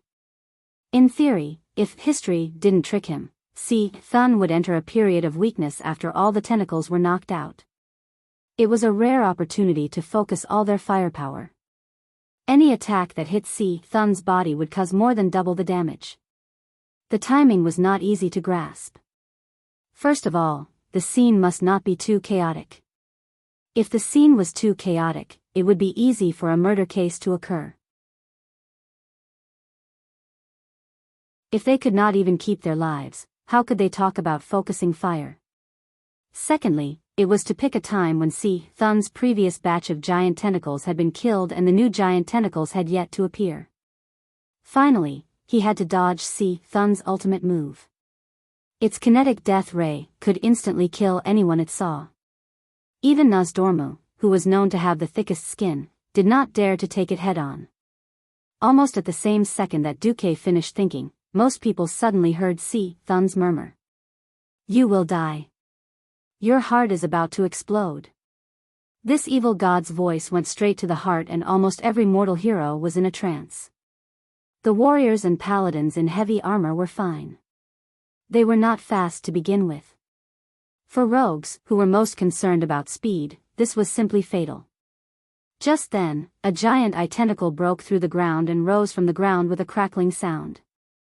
As rogues, they needed to find a way to break the giant eye tentacles' eye beam. This kind of chain lightning ray would constantly jump on everyone's body. Every time it jumped, the damage would double. Basically, the third person would die. This state of confusion immediately caused the team to lose members. 3 melee players actually chose the same target. All of this could have been avoided. At most, the moment they discovered it, the 2 furthest would just roll away. However, the ancient god's mental attack directly caused everyone to enter a state of soul paralysis. At that moment, Gavinrad's face turned pale and he immediately activated his invincibility. Vanessa, who was the second to be attacked, immediately activated her shadow cloak. Although she was not immune to the ancient god's damage, it greatly reduced the damage she needed to take. The third one seemed to be a chieftain of the Forsaken. When the highly concentrated eye edge hit him, the people around him were shocked to find that his entire body had turned green. His body, which was no longer decaying because of the shadow power, suddenly turned into a human figure that seemed to be made of green algae. The next second, his entire body scattered on the ground like quicksand. Only the sound of epic-grade equipment clashing against the gravel could be heard. On the other side, Grom was also hit. He, who always fought first in every battle, became the target of the giant claw's tentacles in a brief pause. The huge tentacles wrapped around his entire body, trying to grind him to pieces. This furious attack could be said to have used up all of Grom's strength and courage. At this moment, he was almost standing in the same position as what Oro had said. If the giant claw's tentacles were a few centimeters deeper, Orgrimmar would lose a living legend the next day. Tentacles were soft structures and did not have joints, but because the giant claw's tentacles had a hard claw-like structure, it had joint-like joints. Grom was betting on whether there were strong muscles there. If he did not make the right bet, haha. I've lived enough. Master Howl said to himself in his heart. Living enough did not mean giving up. He used his remaining right hand to grip the handle of the axe tightly, and with a sudden knee strike, he hit the joint of the giant claw. Crack! An armor of Mount Hygel's level was indeed extraordinary. The leg armor violently hit the giant claw's hard shell full of barbs. Fortunately, his knee was not pierced into a sieve because he used the warrior's unique, Fury, attack, which even produced an effect similar to Thunderstrike. This gave him a precious opportunity. Even if it was only for a short moment, Blood Howl perfectly hit the joint of the hard shell on the tentacles. The sharp axe blade easily cut through the thick tentacles as if it was cutting through butter. It was a pity that when he jumped down, he did not pay attention to his feet. Although the heavy boots had thick metal soles, this could not stop a hard claw from piercing through the soles and into the surface of his foot. He felt that the entire sole of his foot was completely pierced, and the pain was so great that he was twitching. Even when he pulled his foot out as fast as he could, Theon's holy light flash was still quickly applied to his head. He still knew that for a long time, he would not be able to use his signature jumping slash. At this moment, he suddenly saw the eyeballs in Thun's huge purple eyes begin to bulge. Everyone be careful, Thun is about to use Dark Flash.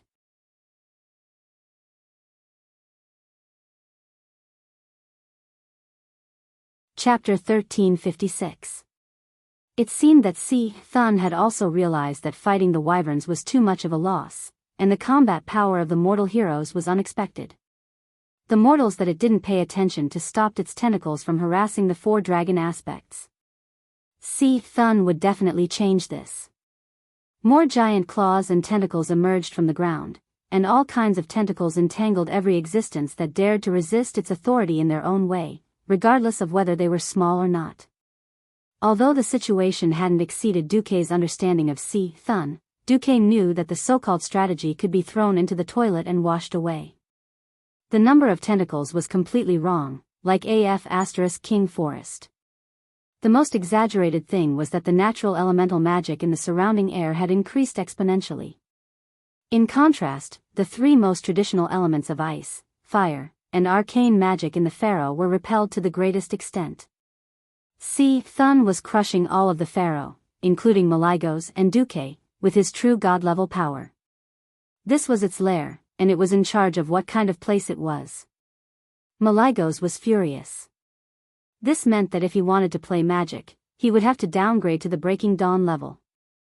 This was absolutely humiliating for him, who claimed to be the only ruler of the magic world.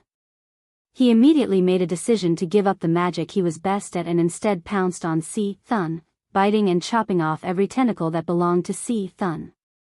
Not far away, Duque could clearly feel that at this moment, the laws of magic that all mages were familiar with were being forcibly distorted, leaving him in fear. Thun's chaotic and violent power was descending, and its irresistible power was dominating and taking over everything. Duque could hear the sound of the magic net collapsing in this area. The shattering sound in the soul's vision was even more unsettling and frightening than the earth-shattering roars in reality. Moreover, the magic net was the main part of Duque's main city as a god. The collapse of this part of the magic net was tantamount to cutting off at least 30% of Duque's strength in one go. Thun was very shrewd. Duque's face fell. A dragon aspect was still a dragon without magic. He was a demigod of magic who had ascended as a human. Could he really transform into the white-robed sword Saint Gandalf and stab him with the spiral sword? In the past, Duque had backstabbed so many strong enemies, and it was always successful, because most of those enemies had something like the heart, a so-called vital point. Thun, the monster evil god, didn't have such a thing. The only way to kill it was to forcefully cut off its life force and beat it into a pile of shit. Duque's spiral sword was really not useful here. There was no such thing as an absolutely powerful profession in this world. Since his mystic level was suppressed, Duque had to find another way out. Master? Duque? What should we do? Please give us your instructions. Duque and the other elemental emissaries anxiously asked Duque through the soul connection. They were existences that used the elements as their life forms.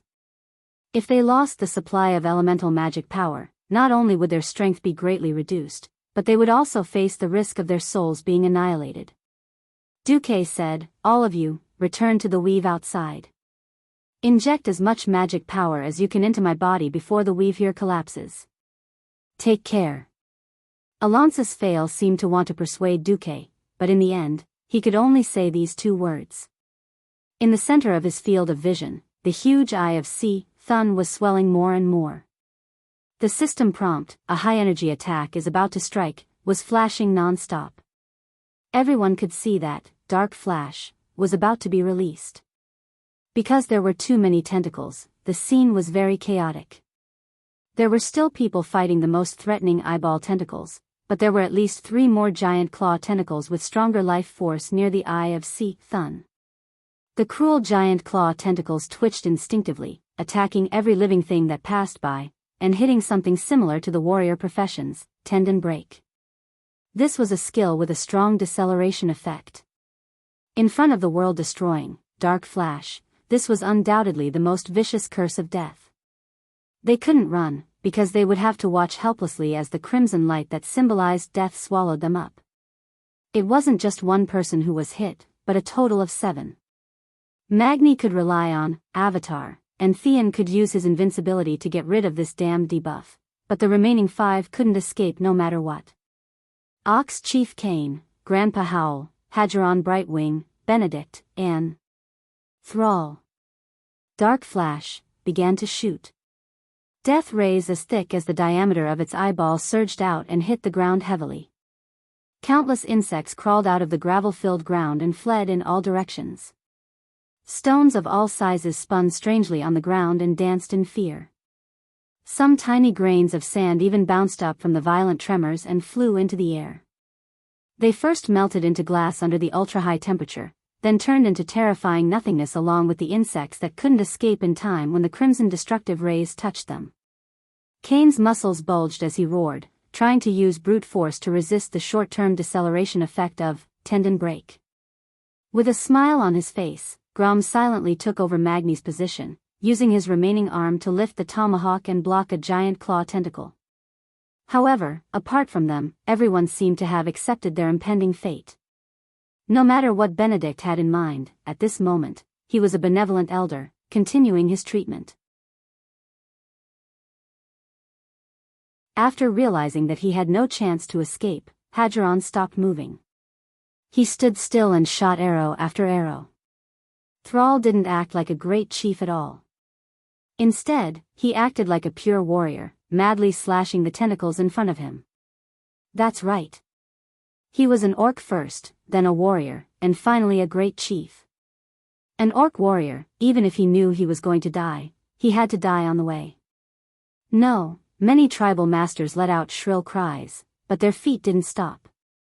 They could only instinctively follow the established tactics and run around Cyclone to avoid the invincible power of Dark Flash. They twisted their heads and stared at where Thrall was. For a moment, Woken's heart stopped beating. As Thrall's chief advisor, as a firm supporter of the tribe, Woken never hesitated to use the greatest malice to suspect and speculate on those who were against the tribe or once had a grudge against the tribe. Now, what he was most worried about had happened. In front of him was a great opportunity for the Alliance to weaken the tribe. This was a coalition army formed to fight against the ancient evil gods, and it was also a war where the weak gathered to challenge the strong. If there were any casualties in such a difficult battle, it would be normal.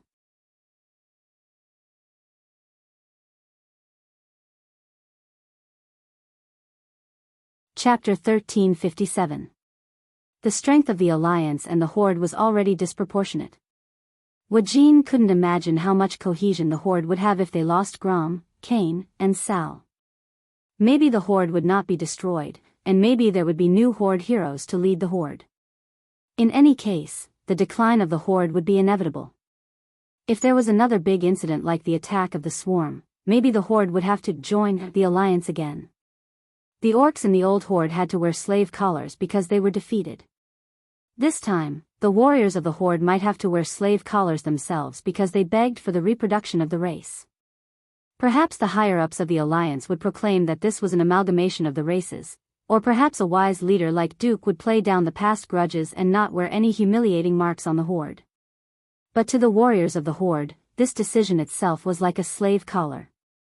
Suffocation, terror, uneasiness, all kinds of negative emotions surged into Wu Jin's heart. Heroes could not be replicated. If Duke really had a way to not use it, Wu Jin didn't dare to imagine it anymore. The first landing point of the Dark Flash was far away from Duke. According to C. Thun's current rhythm of sweeping 180 degrees clockwise in a semicircle, Duke only needed to lift his legs and run 2 steps to reach the safe zone. The shock of the Horde's powerhouses fell into Duke's eyes. He didn't say a word and watched this scene coldly. Duke knew that as the biggest core of the Alliance's formation, his every move would be a signal. It could even be said that if he ordered to clean up the Horde first, except for a few upright people like Tyrion Fordring, most of the Alliance's powerhouses would be happy to immediately turn around and eliminate the unstable factor of the Horde first. Even if the Alliance and the Horde had cooperated for the 3rd time in the Battle of Calamity, Mount Hyjal, and the Battle of the Swarm, presumably no one would forget the hatred between the Alliance and the Horde. Even if it was a tragedy caused by drinking demon blood by mistake and maliciously led by people with ill intentions, having a reason to forgive did not mean that it would definitely be forgiven. However, at this moment, Duke had a feeling of being in a trance. It was the feeling of standing at the crossroads of history and controlling fate. There had never been such a clear feeling of one person controlling the fate of millions of people from the 2 major forces, or even all the living beings on planet Azeroth. Perhaps it would be more beneficial for the Alliance to let Sal die here and let the tribe become a pile of loose sand. The Alliance that had swallowed up the Horde might be even more focused on fighting against the Burning Legion and the ancient gods. Perhaps this was what Duke, as a human, should do. However, at this time, Duque felt that it was pointless to do so. Wasn't the world of Azeroth exciting precisely because of the war epics written by heroes? Wasn't it precisely because of the strategy of inclusiveness that there were hundreds of races gathered together, regardless of race, occupation, age, or gender? What if he did? Wouldn't that be going against the flow of the world? Duque suddenly laughed because he suddenly remembered his original identity, an insignificant citizen of the Celestial Empire. Since such a large celestial empire could be inclusive of 56 races, why couldn't the leader of a small alliance with only tens of millions of people do the same? Duque walked towards the safe zone according to the prearranged tactics. For some reason, in the eyes of others, Duque did not take a step back. The power of fairness and love nurtured in Duque's heart seemed to erupt at this moment, forming a towering flag in the illusory spiritual world. Duque made his move. Even though his strength had temporarily fallen to the Breaking Dawn level because of C. Thun's forceful removal of the weave and other elements, he was still a well-deserved expert here. A longbow made of pure holy light suddenly appeared in his hand. Queen Sylvanas looked at it in surprise because the shape of this bow was the bow she and Duque had used to shoot arrows together when the cataclysm invaded the Well of the Sun. The slender and sharp spiral sword turned into the sharpest arrow and was knocked on the bowstring. Every move of Duque's was very fast, but every ranger, including Queen Sylvanas, felt very awkward when they saw it. After all, Duque did not know how to shoot arrows. He was purely copying Queen Sylvanas' posture when she shot the arrow that day purely from memory. Although it was elegant and efficient for a female elf to use such a posture, if it was a rough man, it would be a little too horrible to look at. The posture was not the main point. The main point was that Duque could actually forcibly grasp the knack of archery through imitation. The bowstring vibrated. The next moment, an arrow suddenly appeared beside the giant claw that Grom and Sar were fighting with. The golden arrow perfectly pierced through the gap in the shell of the giant claw. The golden arrow tore through flesh and blood, and the stinky liquid split the black void like a line, and then turned into a bloody mist. After the golden spiral arrow, or rather, the spiral sword, shot through the huge tentacle, before the terrifying light of Dark Flash touched it, it made the smallest 180-degree turn in the air. Then, under the guidance of Duque's power, it flew back along the periphery of C. Thun's body in an arc. The 5 trapped people couldn't help but have a thought. When did the Alliance have a god of archery?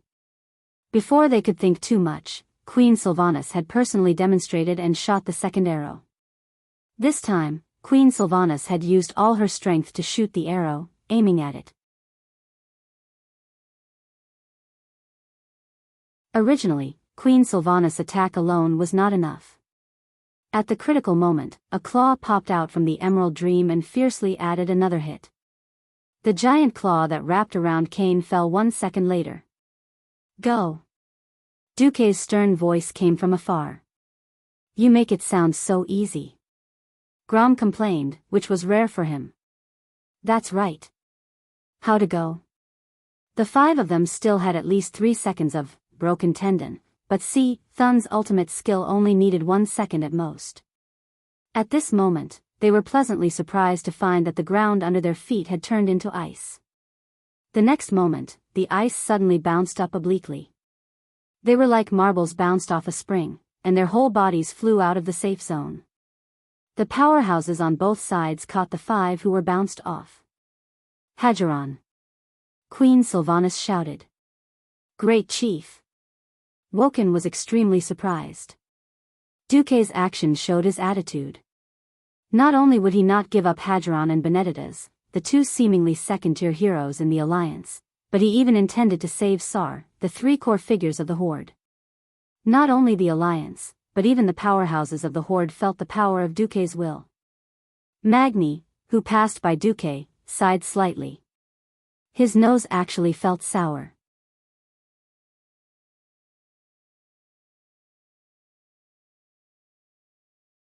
Chapter 1358. This was the faith that mortals had towards the light. The young man named Duque, his country, and his companions had unknowingly surpassed Thoradin the Great, who had been revered as a saint for 2,800 years because he had teamed up with the High Elves to expel the trolls. He had walked to the forefront of the era.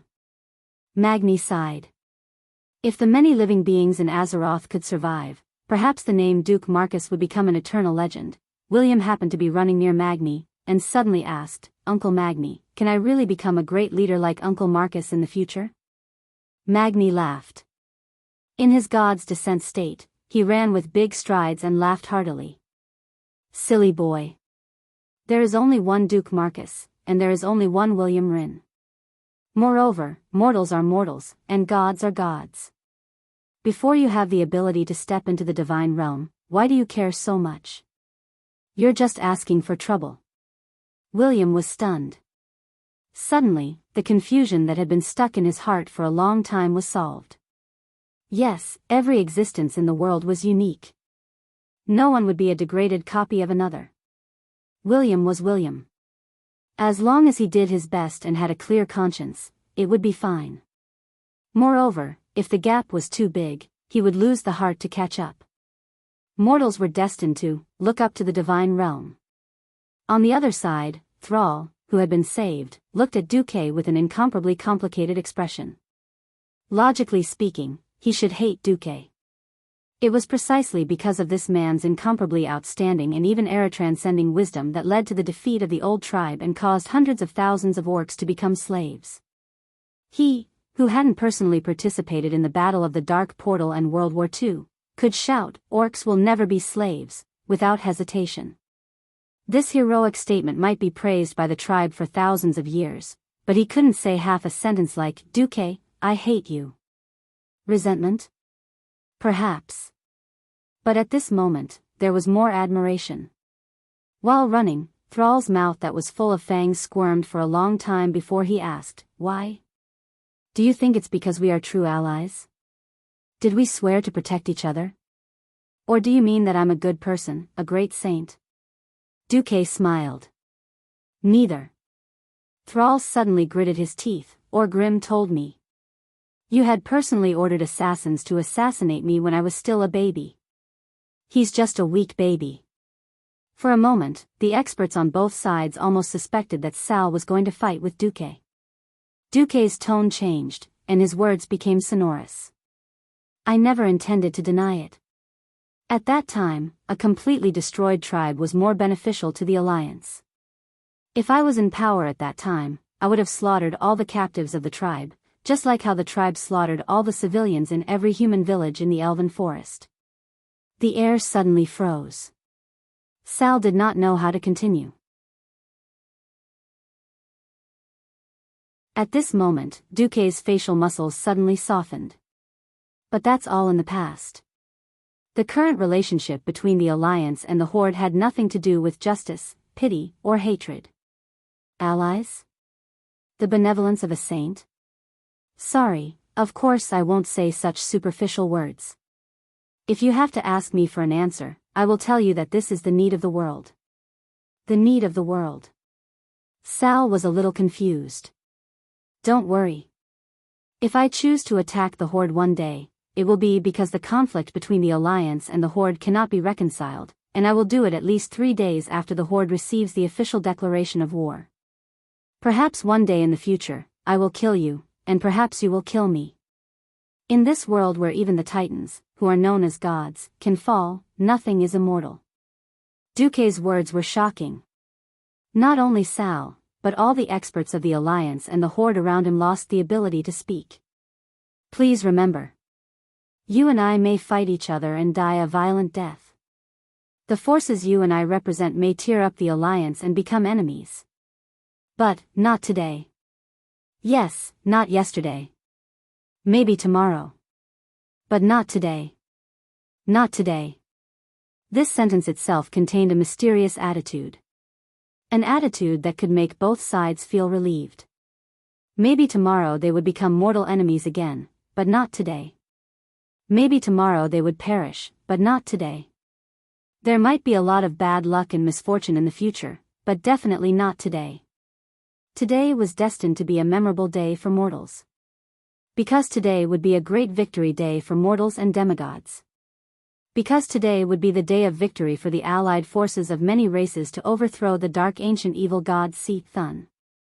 Sarl laughed loudly and waved the burning hammer of destruction. Ha ha ha. Duke Marcus. I admire you, let's go together. Kill this disgusting guy. Duque also smiled and waved the spinning golden sword in his hand, haha. Sal, I also admire you, and I used to want to kill you. But not only Sal and Duque, but even the experts of the Alliance and the Horde who heard the conversation between the two big shots shouted in unison. Not today, when Cyclone's dark flash drew a 180-degree arc and stopped helplessly without any success. The experts of the Alliance and the Horde burst out with the greatest enthusiasm and combat power, bravely pouncing on their targets. The space that could be moved around shrank once again. The 4 dragon aspects and a slightly smaller black dragon, with Cyclone as the center, occupied an average of 5 directions. Duque's words were also heard by the 4 dragon aspects. Alexstrasza and Isra nodded at Duque. They agreed with his words. Nozdorma was deep in thought, only Malygos was still unhappy. Perhaps in the future, it will be difficult for so many dragon aspects to gather together to deal with the ultimate evil. Regardless of whether we have conflicts with each other, I still want to say, not today. Yes, today was a day to work together. Tomorrow's conflicts would be dealt with tomorrow. Malygos spat fiercely and finally nodded at Alexstrasza. Every battlefield in the hall was ignored by the dragons and Duque, and all the tentacles were left to the mortals to deal with. Only the heads of the dragons were left. The dragon's head was ferocious and uneven, the dragon's eyes emitted a blazing light, and the fangs that were slightly exposed were glowing fiercely. The entire dragon's mental network was dead silent, as if the world had come to a standstill at this moment. It made others hallucinate, as if these huge dragons were just sculptures or decorations. All the distracting thoughts eventually returned to nothingness, and the soft breathing sound of the dragon spread like ripples. Unknowingly, every dragon's breath came together. The same frequency, the same weight.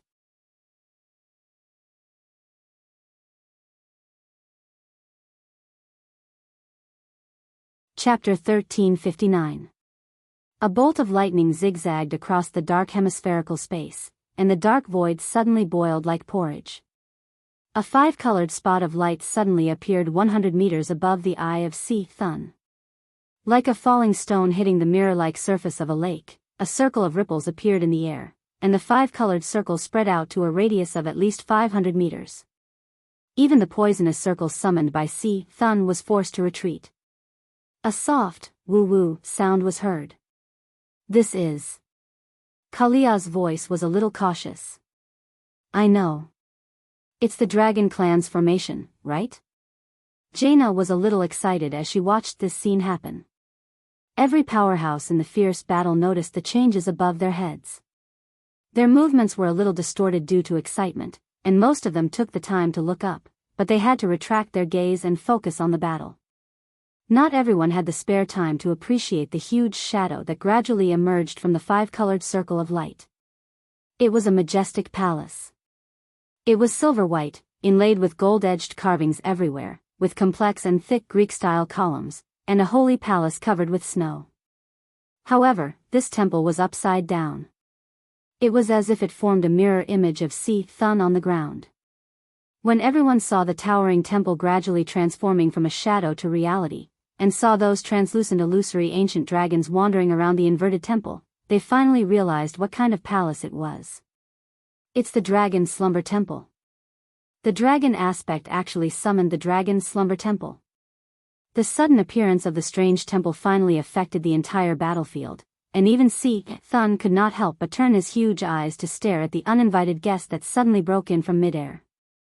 More and more colors of light flickered in the dark void, like the light of stars, twinkling. Every time a 5-colored light flashed, a mighty and majestic dragon with shining scales was left behind. Red dragon, blue dragon, green dragon, bronze dragon, and even the legendary black dragon that had left the Dragon Slumber Temple. These illusory dragon projections pushed aside Cyclone's poisonous fog and completely spread out over the dark hemispherical space with a radius of 1,000 meters. After the light flickered, a vast sea of dragons appeared in the sky. Every dragon was glowing with holy light. It even seemed like a titan in the pantheon was standing at a higher place among the dragons, looking at the twisted and hideous Cyclone with a majestic gaze. The battlefield was silent for a moment. In the next moment, a clear and melodious dragon roar resounded throughout this dark underground world. In the north, the Red Dragon Queen raised her head high and spoke in Draconic. In the name of the Titans of the Pantheon, I, Alexstrasza, swear to lead the Red Dragon race to protect the purity of life on planet Azeroth. The alarm in Cyclone's heart rang. In just a moment of daze, it discovered that it had lost control of part of the corrosive evil divine power around it. His connection with the divine powers had been severed. Originally, he relied on the corrosion star soul to forcefully extract the life force of the planet, allowing him to become an existence that even the Pantheon Hall couldn't deal with. At this moment, it found that its control area in the crust was invaded by a ball of green flames. It was clearly like a ball of raging flames, but it allowed the underground space that had been exhausted due to its excessive extraction of power to show life again. Swoosh, swoosh, swoosh. The entire depths of the crust swayed gently. Then, Maligos, Nozdormu, and Isra made their oaths one after another. Under the witness of the sleeping dragon temple, each oath would deepen the bond between the dragon aspect and the planet, making it stronger and more able to evoke the resonance of the will of planet Azeroth. It could be said that the Guardian Oath was the source of the dragon aspect's power. Maligos mobilized the elements of this world. Nozdormu consolidated the time and space lines of the planet. Isra eliminated the evil dreams, wills, as much as possible. Under the witness of the sleeping dragon temple, each oath would deepen the bond between the dragon aspect and the planet, making it stronger and more able to evoke the resonance of the will of planet Azeroth. It could be said that the Guardian Oath was the source of the dragon aspect's power. At this time, it was Onyxia's turn. If she had a choice, Alexstrasza did not want to put this weak-willed junior last. That was because the pressure on her was the greatest at the beginning and the end. It couldn't be helped. The will of the planet started with living beings and ended with the Earth as the carrier. Who asked the original Nesario to be so powerful? The father had fallen, and the daughter had turned from a traitor to a loyal subject. How strong could her will be? There was no way to fake it in front of the will of the planet, so Onyxia's oath sounded, very spineless. In the name of the prophet of my lord's fate, the demigod of the Azeroth weave, Duke Marcus, I, Onyxia, am a dragon that obeys the will of my lord. In accordance with the guardian will of my lord, I will protect the land of Azeroth. Weak. Very weak. You're so weak, aren't you? She did not have her own will at all. Even in her declaration, she only claimed that she was a pure thug. What she meant was, I'm just a worker. Don't look for me if there's nothing important. Even if the sky falls, my lord will hold it up. Alexstrasza and Isra rolled their eyes when they heard this. The other two didn't look happy. Nozdorma bared his teeth, and Maligos spat, pfft. Onyxia ignored them all and pretended not to hear.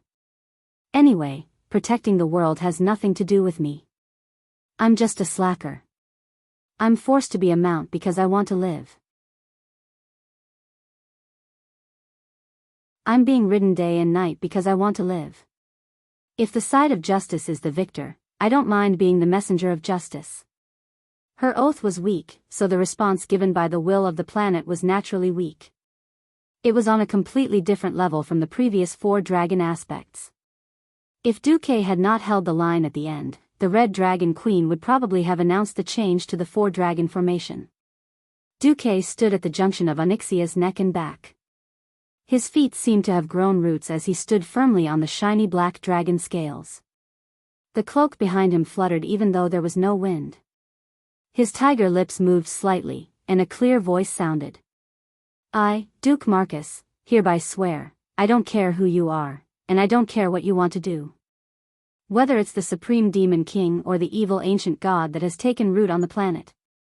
Since you're in Azeroth, you have to listen to the rules of Azeroth. Or else, or get lost. Or die. The simple and violent oath caused the shadows of the entire dragon's slumber temple to buzz.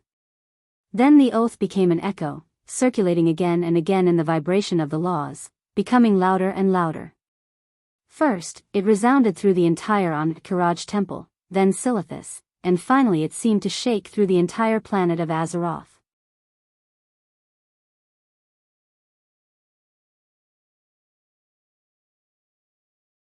Chapter 1360.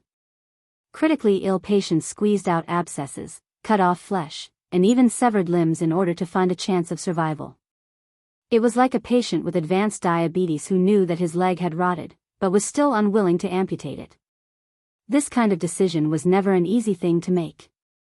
Ever since the ancient gods corroded planet Azeroth, absorbing nutrients at the cost of the planet's destruction in exchange for their own growth, this beautiful planet seemed to have fallen into an endless cycle. If the planet wanted to be healthy, these ancient gods had to be removed. However, removing the ancient gods also meant that planet Azeroth, which had been deeply corroded by the souls and power of the ancient gods, had a high chance of being destroyed. Even Amon Thul, the boss of the Pantheon, could not make the decision to completely destroy the ancient gods. In the end, he used sealing methods to seal the ancient gods, praying that as time passed, there would be a better way to deal with it. The reason why Duque dared to confront Thun so head-on was because he had provided the planet's will with a solution. When Alexstrasza's life force was injected into Thun's territory in the planet's crust, Thun was completely enraged.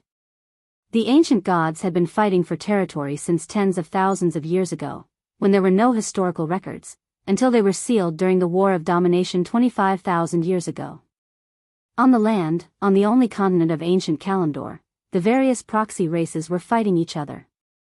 In the depths of the earth, the forces of each other were constantly clashing. Alexstrasza, with her mere demigod body, rushed in with that little power, and purified the entire territory of Thun, bringing vitality to such a vast area. This was as ridiculous as using a drop of water to purify a large bottle of ink. Thun was really angry. The turbid and evil underground world was like a triggered trap, operating rapidly. From the layers of seemingly ordinary rock formations. From the quiet and peaceful underground river. From the unexpected cracks and holes. Countless forces were used, finally forming an unimaginably huge mass of polymer. If Alexstrasza's power was a pool of pure water, then the huge figure of the evil divine power that gradually emerged was a deep pool that could not be purified. In the crust, there was an incredible landscape everywhere. The infinitely distorted evil will and corrosive slurry constantly mutated in the huge underground space, forming a chaotic landscape of eternal change. It frantically surrounded and suppressed the wisp of green that dared to shoot into the underground world, destroying the only life aura that dared to invade the underground world in the past 25,000 years. Compared to the monster under the Karaj temple, which was called Thun by the Karaj insect people in the insect people language, what the mortal warriors of the Alliance and the Horde saw now was just the tip of the iceberg. At that very moment, in a place deeper than the Earth's crust, in the deepest depths of the Earth, some life seemed to have been awakened. Not only Thun's mind and divine power amalgamated in the Earth's crust, but even the coalition soldiers far away on the surface clearly felt a chilling anger gushing from the deepest part of the Earth. This is...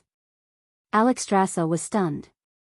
At first, she didn't understand why Duque wanted her to send 30% of her power into Thun's nest. Now she understood a little. Lava. The magma was hot enough to destroy everything. Every living planet had its own active liquid core, a large part of which was magma. With the movement of the Earth's crust, the planet would always vent the excess energy deep in the Earth's core in the form of volcanic eruptions from time to time. In Azeroth, the most typical place was the Goro crater. It happened to be the intersection of the two continental plates. What Duque did was actually to remind the hazy will of the planet that it could make its own eruption slightly deviate, yes. While Alexstrasza was luring Thun's power together, she could directly spew magma from the depths of the Earth's core and annihilate Thun's main force. Now it seemed that this idea was successful. Thun's simple thinking allowed Alexstrasza, with her mere demigod power, to complete a feat similar to using a fishing rod to lift a whale. Hundreds of millions of tons of lava sprayed at high speed onto Thun's divine power polymer in the Earth's crust, and Thun in the Karaj temple suddenly let out a shrill cry. With this as a signal, Theon, who was in his stomach, raised, Ashbringer, high up and slashed down with all his strength. In the eyes of every hero who was fighting fiercely, Thun's body expanded by at least half its size, lightning flashed in its body, and every eyeball tentacle that squeezed out of the ground randomly released lightning similar to eye edge. Its huge and hideous and twisted body became astonishingly bright, giving off a strange sense of transparency. At the same time, it gave people a premonition that it would collapse at any time. An ancient god was indeed an ancient god. Thun was indeed a super boss that destroyed countless guilds in the early versions of World of Warcraft. Even though the largest group of divine power in its nest continued to be destroyed, in a situation that was almost equivalent to a human's heart being pierced, it still didn't die immediately. Instead, its ferocity was aroused. A huge tentacle that was twice the size of an ordinary giant claw tentacle drilled out of the ground and fiercely swept its claws at the place where the mortal heroes were the most concentrated. Just lying on the ground, the tentacle was nearly 2 stories high, and it swept over with the momentum that could sweep an entire street with one blow. Such a wide area of indiscriminate attack made all dodging meaningless. The plate armor with higher defense showed its true value at this moment. The paladins and warriors wearing heavy iron cans could at least be hit like flying balls. An undead thief was smashed into pieces the moment it was hit. The other lich's blue and white ice barrier had just lit up when, in the next instant, the high-density ice elemental barrier couldn't withstand the powerful attack, and the entire ice block exploded with a blazing white light before shattering with a loud bang. Not only the ice block, but the entire body of the lich along with the ice block shattered into powder-like small pieces, annihilated in this dark underground space. But this was the last victim of the Battle of the Karaj Temple. It was at this moment that the earth suddenly shook. Apart from Duque and the will of planet Azeroth, no other existence discovered that after the underground magma destroyed the largest mass of divine power of Thun, it once again gathered in a whirlpool in one direction. In the center of the whirlpool, after the dark red light had accumulated to the extreme, it suddenly lit up and burst out with a brilliance that was no less than the sun's rays. With a loud boom, a fiery red pillar of light burst out from the ground where Thun's base was located. This lava spike was like a red-hot fork, piercing Thun from the bottom up in the blink of an eye. It was like a kebab with a piece of meat on it, held high. Without even half a second of hesitation, the 5-color guardian dragons activated the dragon slumber formation, and the illusory dragons injected their own dragon breath into the inverted dragon slumber temple. A brilliant 5-colored brilliance suddenly rose from the temple, and from top to bottom, it blasted into Thun's big eyeball. It was an amazing scene that countless mortals would never have the opportunity to see in their lifetime. The dazzling brilliance in the underground cave radiated in all directions, not only dispelling the surrounding darkness, but the brilliance was also like the dawn, washing away the darkness. Even the light penetrated through the thick rock layers, bathing the entire Silithus desert in this light. Hundreds of thousands of coalition soldiers were fortunate enough to witness the last moments of a true evil god. The remains of Thun, which had been rushed into the air by the lava fountain, welcomed the final blow of Alun, the goddess of the moon. A burst of starlight and moonlight flashed. Immediately, the entire disgusting mass of meat began to fall apart like a sandcastle blown away by a gust of wind. Then, in the blink of an eye, an immeasurable amount of power of heaven and earth broke out of Thun's body, even tearing his body into pieces, turning it into a bloody mist that filled the sky, dissipating in the almost never-ending desert storm of Silithus.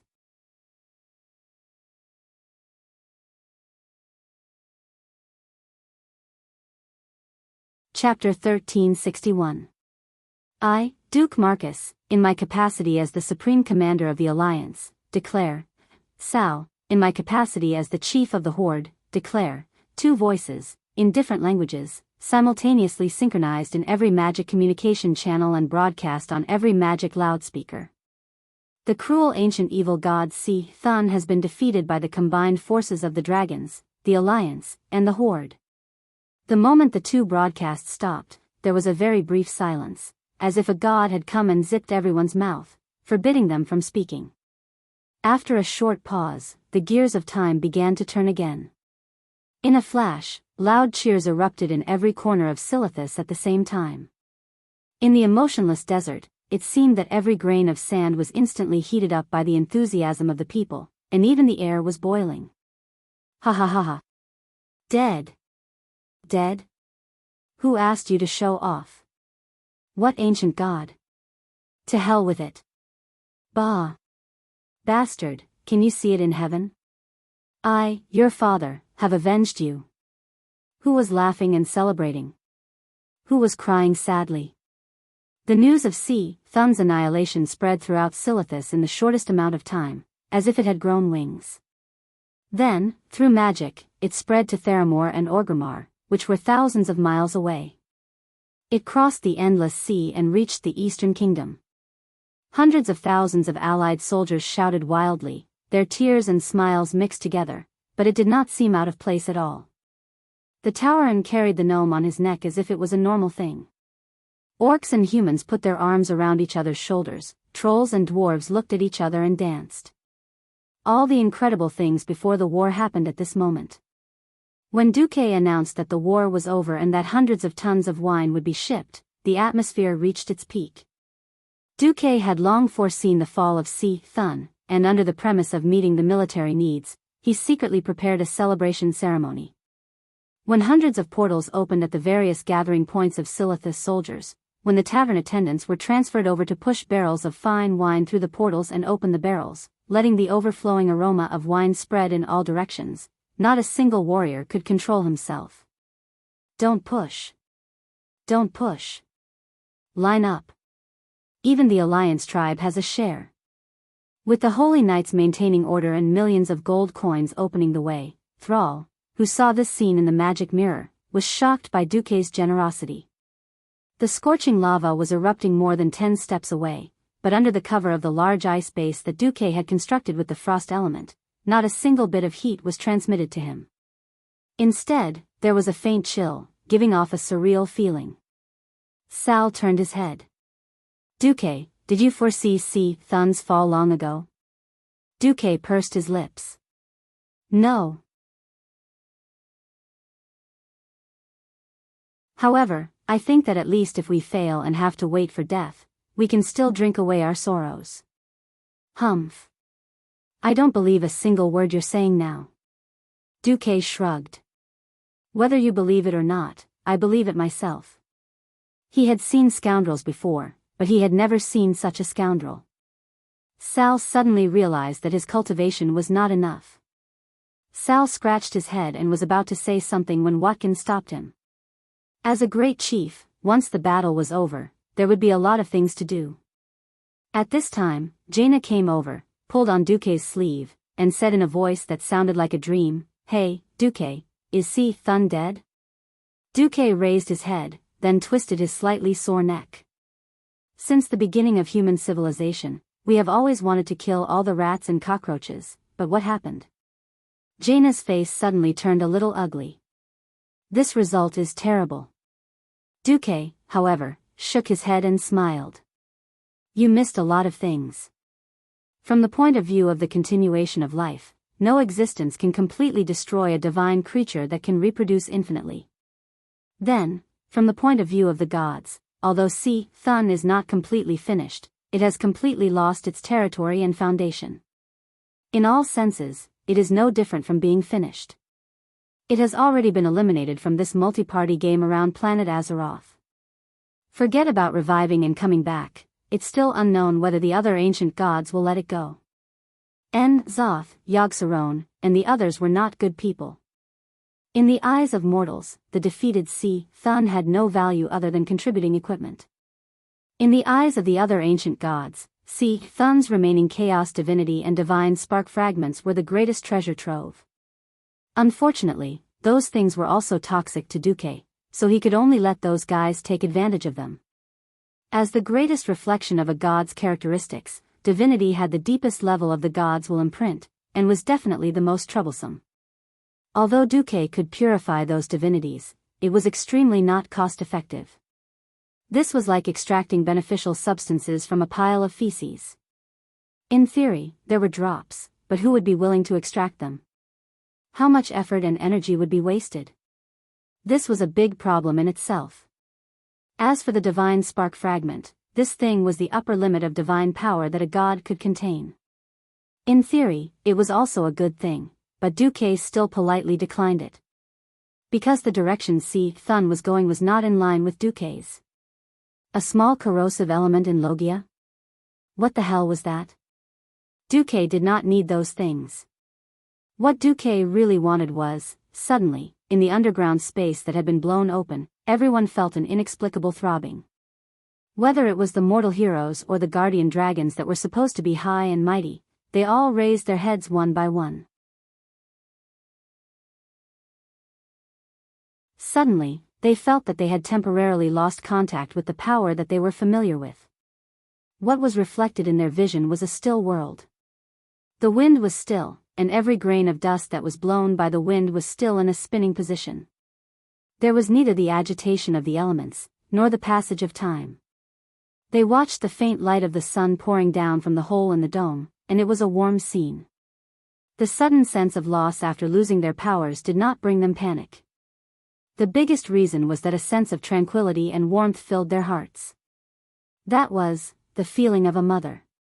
The next moment, time seemed to flow again. Everything in the world seemed to be in high spirits because of the arrival of a will. To be precise, it was not a single will. It was more like an amalgamation of countless wills. Some were living, some were determined to be dead by mortals, and there were also many wills of wandering souls.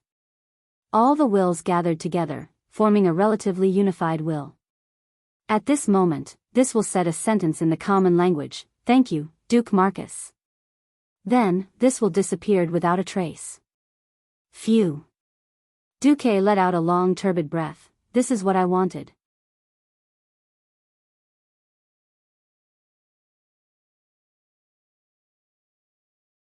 Chapter 1362. What kind of existence was a planet's will, or commonly known as a star soul? This was a very general topic, and no one could explain it clearly. Duque had read countless ancient books in Karazhan, but there were not many records about the planet's will. Obviously, it was not the only case that planet Azeroth had a will. In some cases, the planet only had a very vague concept of survival.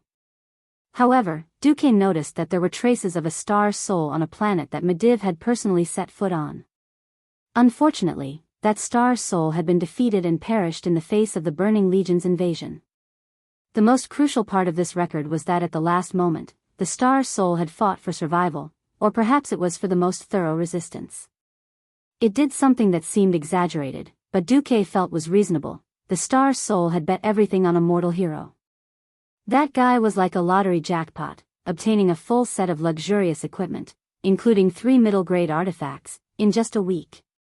Then, that guy became the Otherworld's version of Long Outyen, forming an army of 1 million people in a month to fight against the Burning Legion.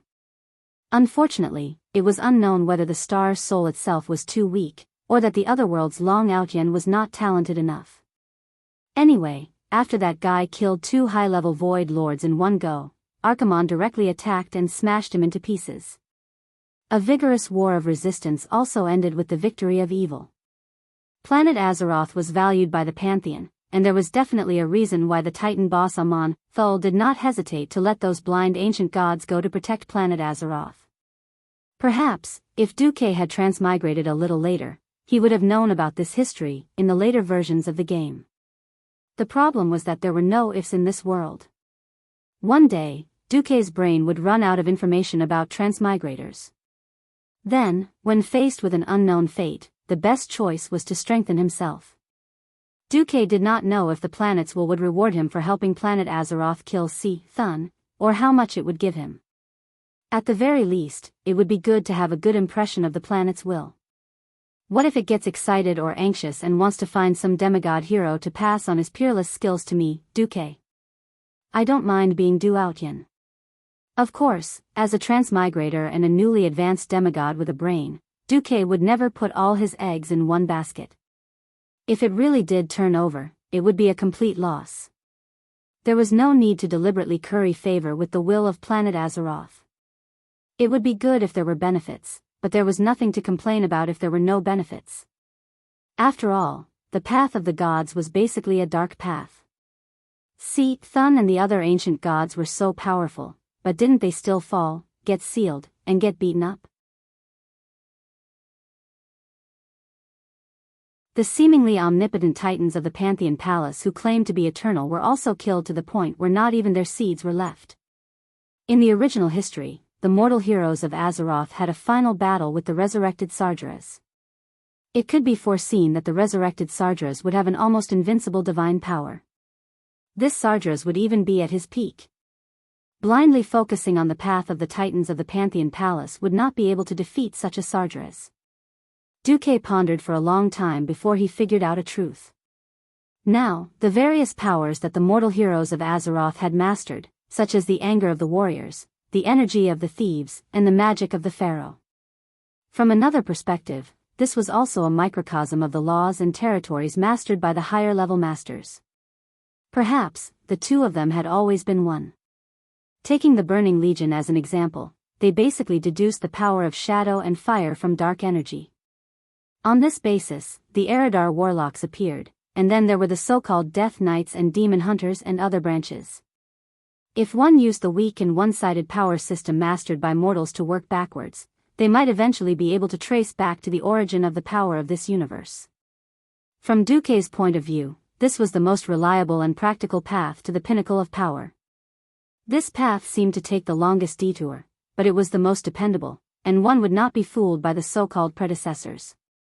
It was a pity that the way to embark on this path was to keep trying. Just like the scientists before he transmigrated, they would constantly face failure in almost endless attempts, and then learn from each setback, constantly perfecting themselves, and finally open the door to the pinnacle of power in the universe. To find such a key in this vast universe was not a chore that could be described with the word difficult. To be honest, even Duque himself was not confident that he would succeed. But he could already predict what the future would be like. Either he could directly surpass the limits of the world, dismantle the distorted void, and beat up Sargeras. Or, actually, the upper limit of the power system of Azeroth was very high. Even if it did not work out, he could go with the flow and convince Xinghan to release the upper limit of power in advance, and nurture a large number of demigods in advance. At that time, a large number of demigods would be wearing full sets of divine equipment. That glorious orange light, even if they could not fight, could frighten the burning legion's void lords to the point that they could not take care of themselves. But if he were to take this path, many would still have to train. At this moment, after confirming the fall of Thun, the 4 dragon aspects, led by Alexstrasza, turned into human forms and walked over.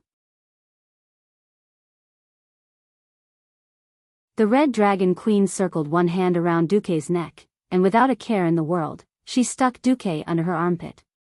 Oh, Duque boy, we really look at you in a different light. I didn't expect you to be able to support the Wormrest matrix through Onyxia, and even communicate with the will of the planet. Actually, the Wormrest temple has a dragonification spell. Are you interested? Get lost. I'm doing well as a magic demigod for humans and elves. I'm not going to be your subordinate. And that thing can at most turn a human into a half-dragon, right? It's useless. No. It's very useful, at least I can see you with a tail growing out of your butt. Damn, what kind of bad taste was this? Alright, seeing that Alexstrasza had used the dragon's peak to stare at his face, he felt quite good, so a gentleman like Duque decided to bear with it. Thank you again, Duque. Isra came up and politely bowed to Duque. You're welcome. If you could control the more radical druids, would be very grateful. Duque glanced at Fandral Staghelm, who had been acting like a bystander throughout the entire process. Since Tyrande was unwilling to attack this fellow, Duque could not directly attack him. But Duque was quite willing to give Fandral some trouble.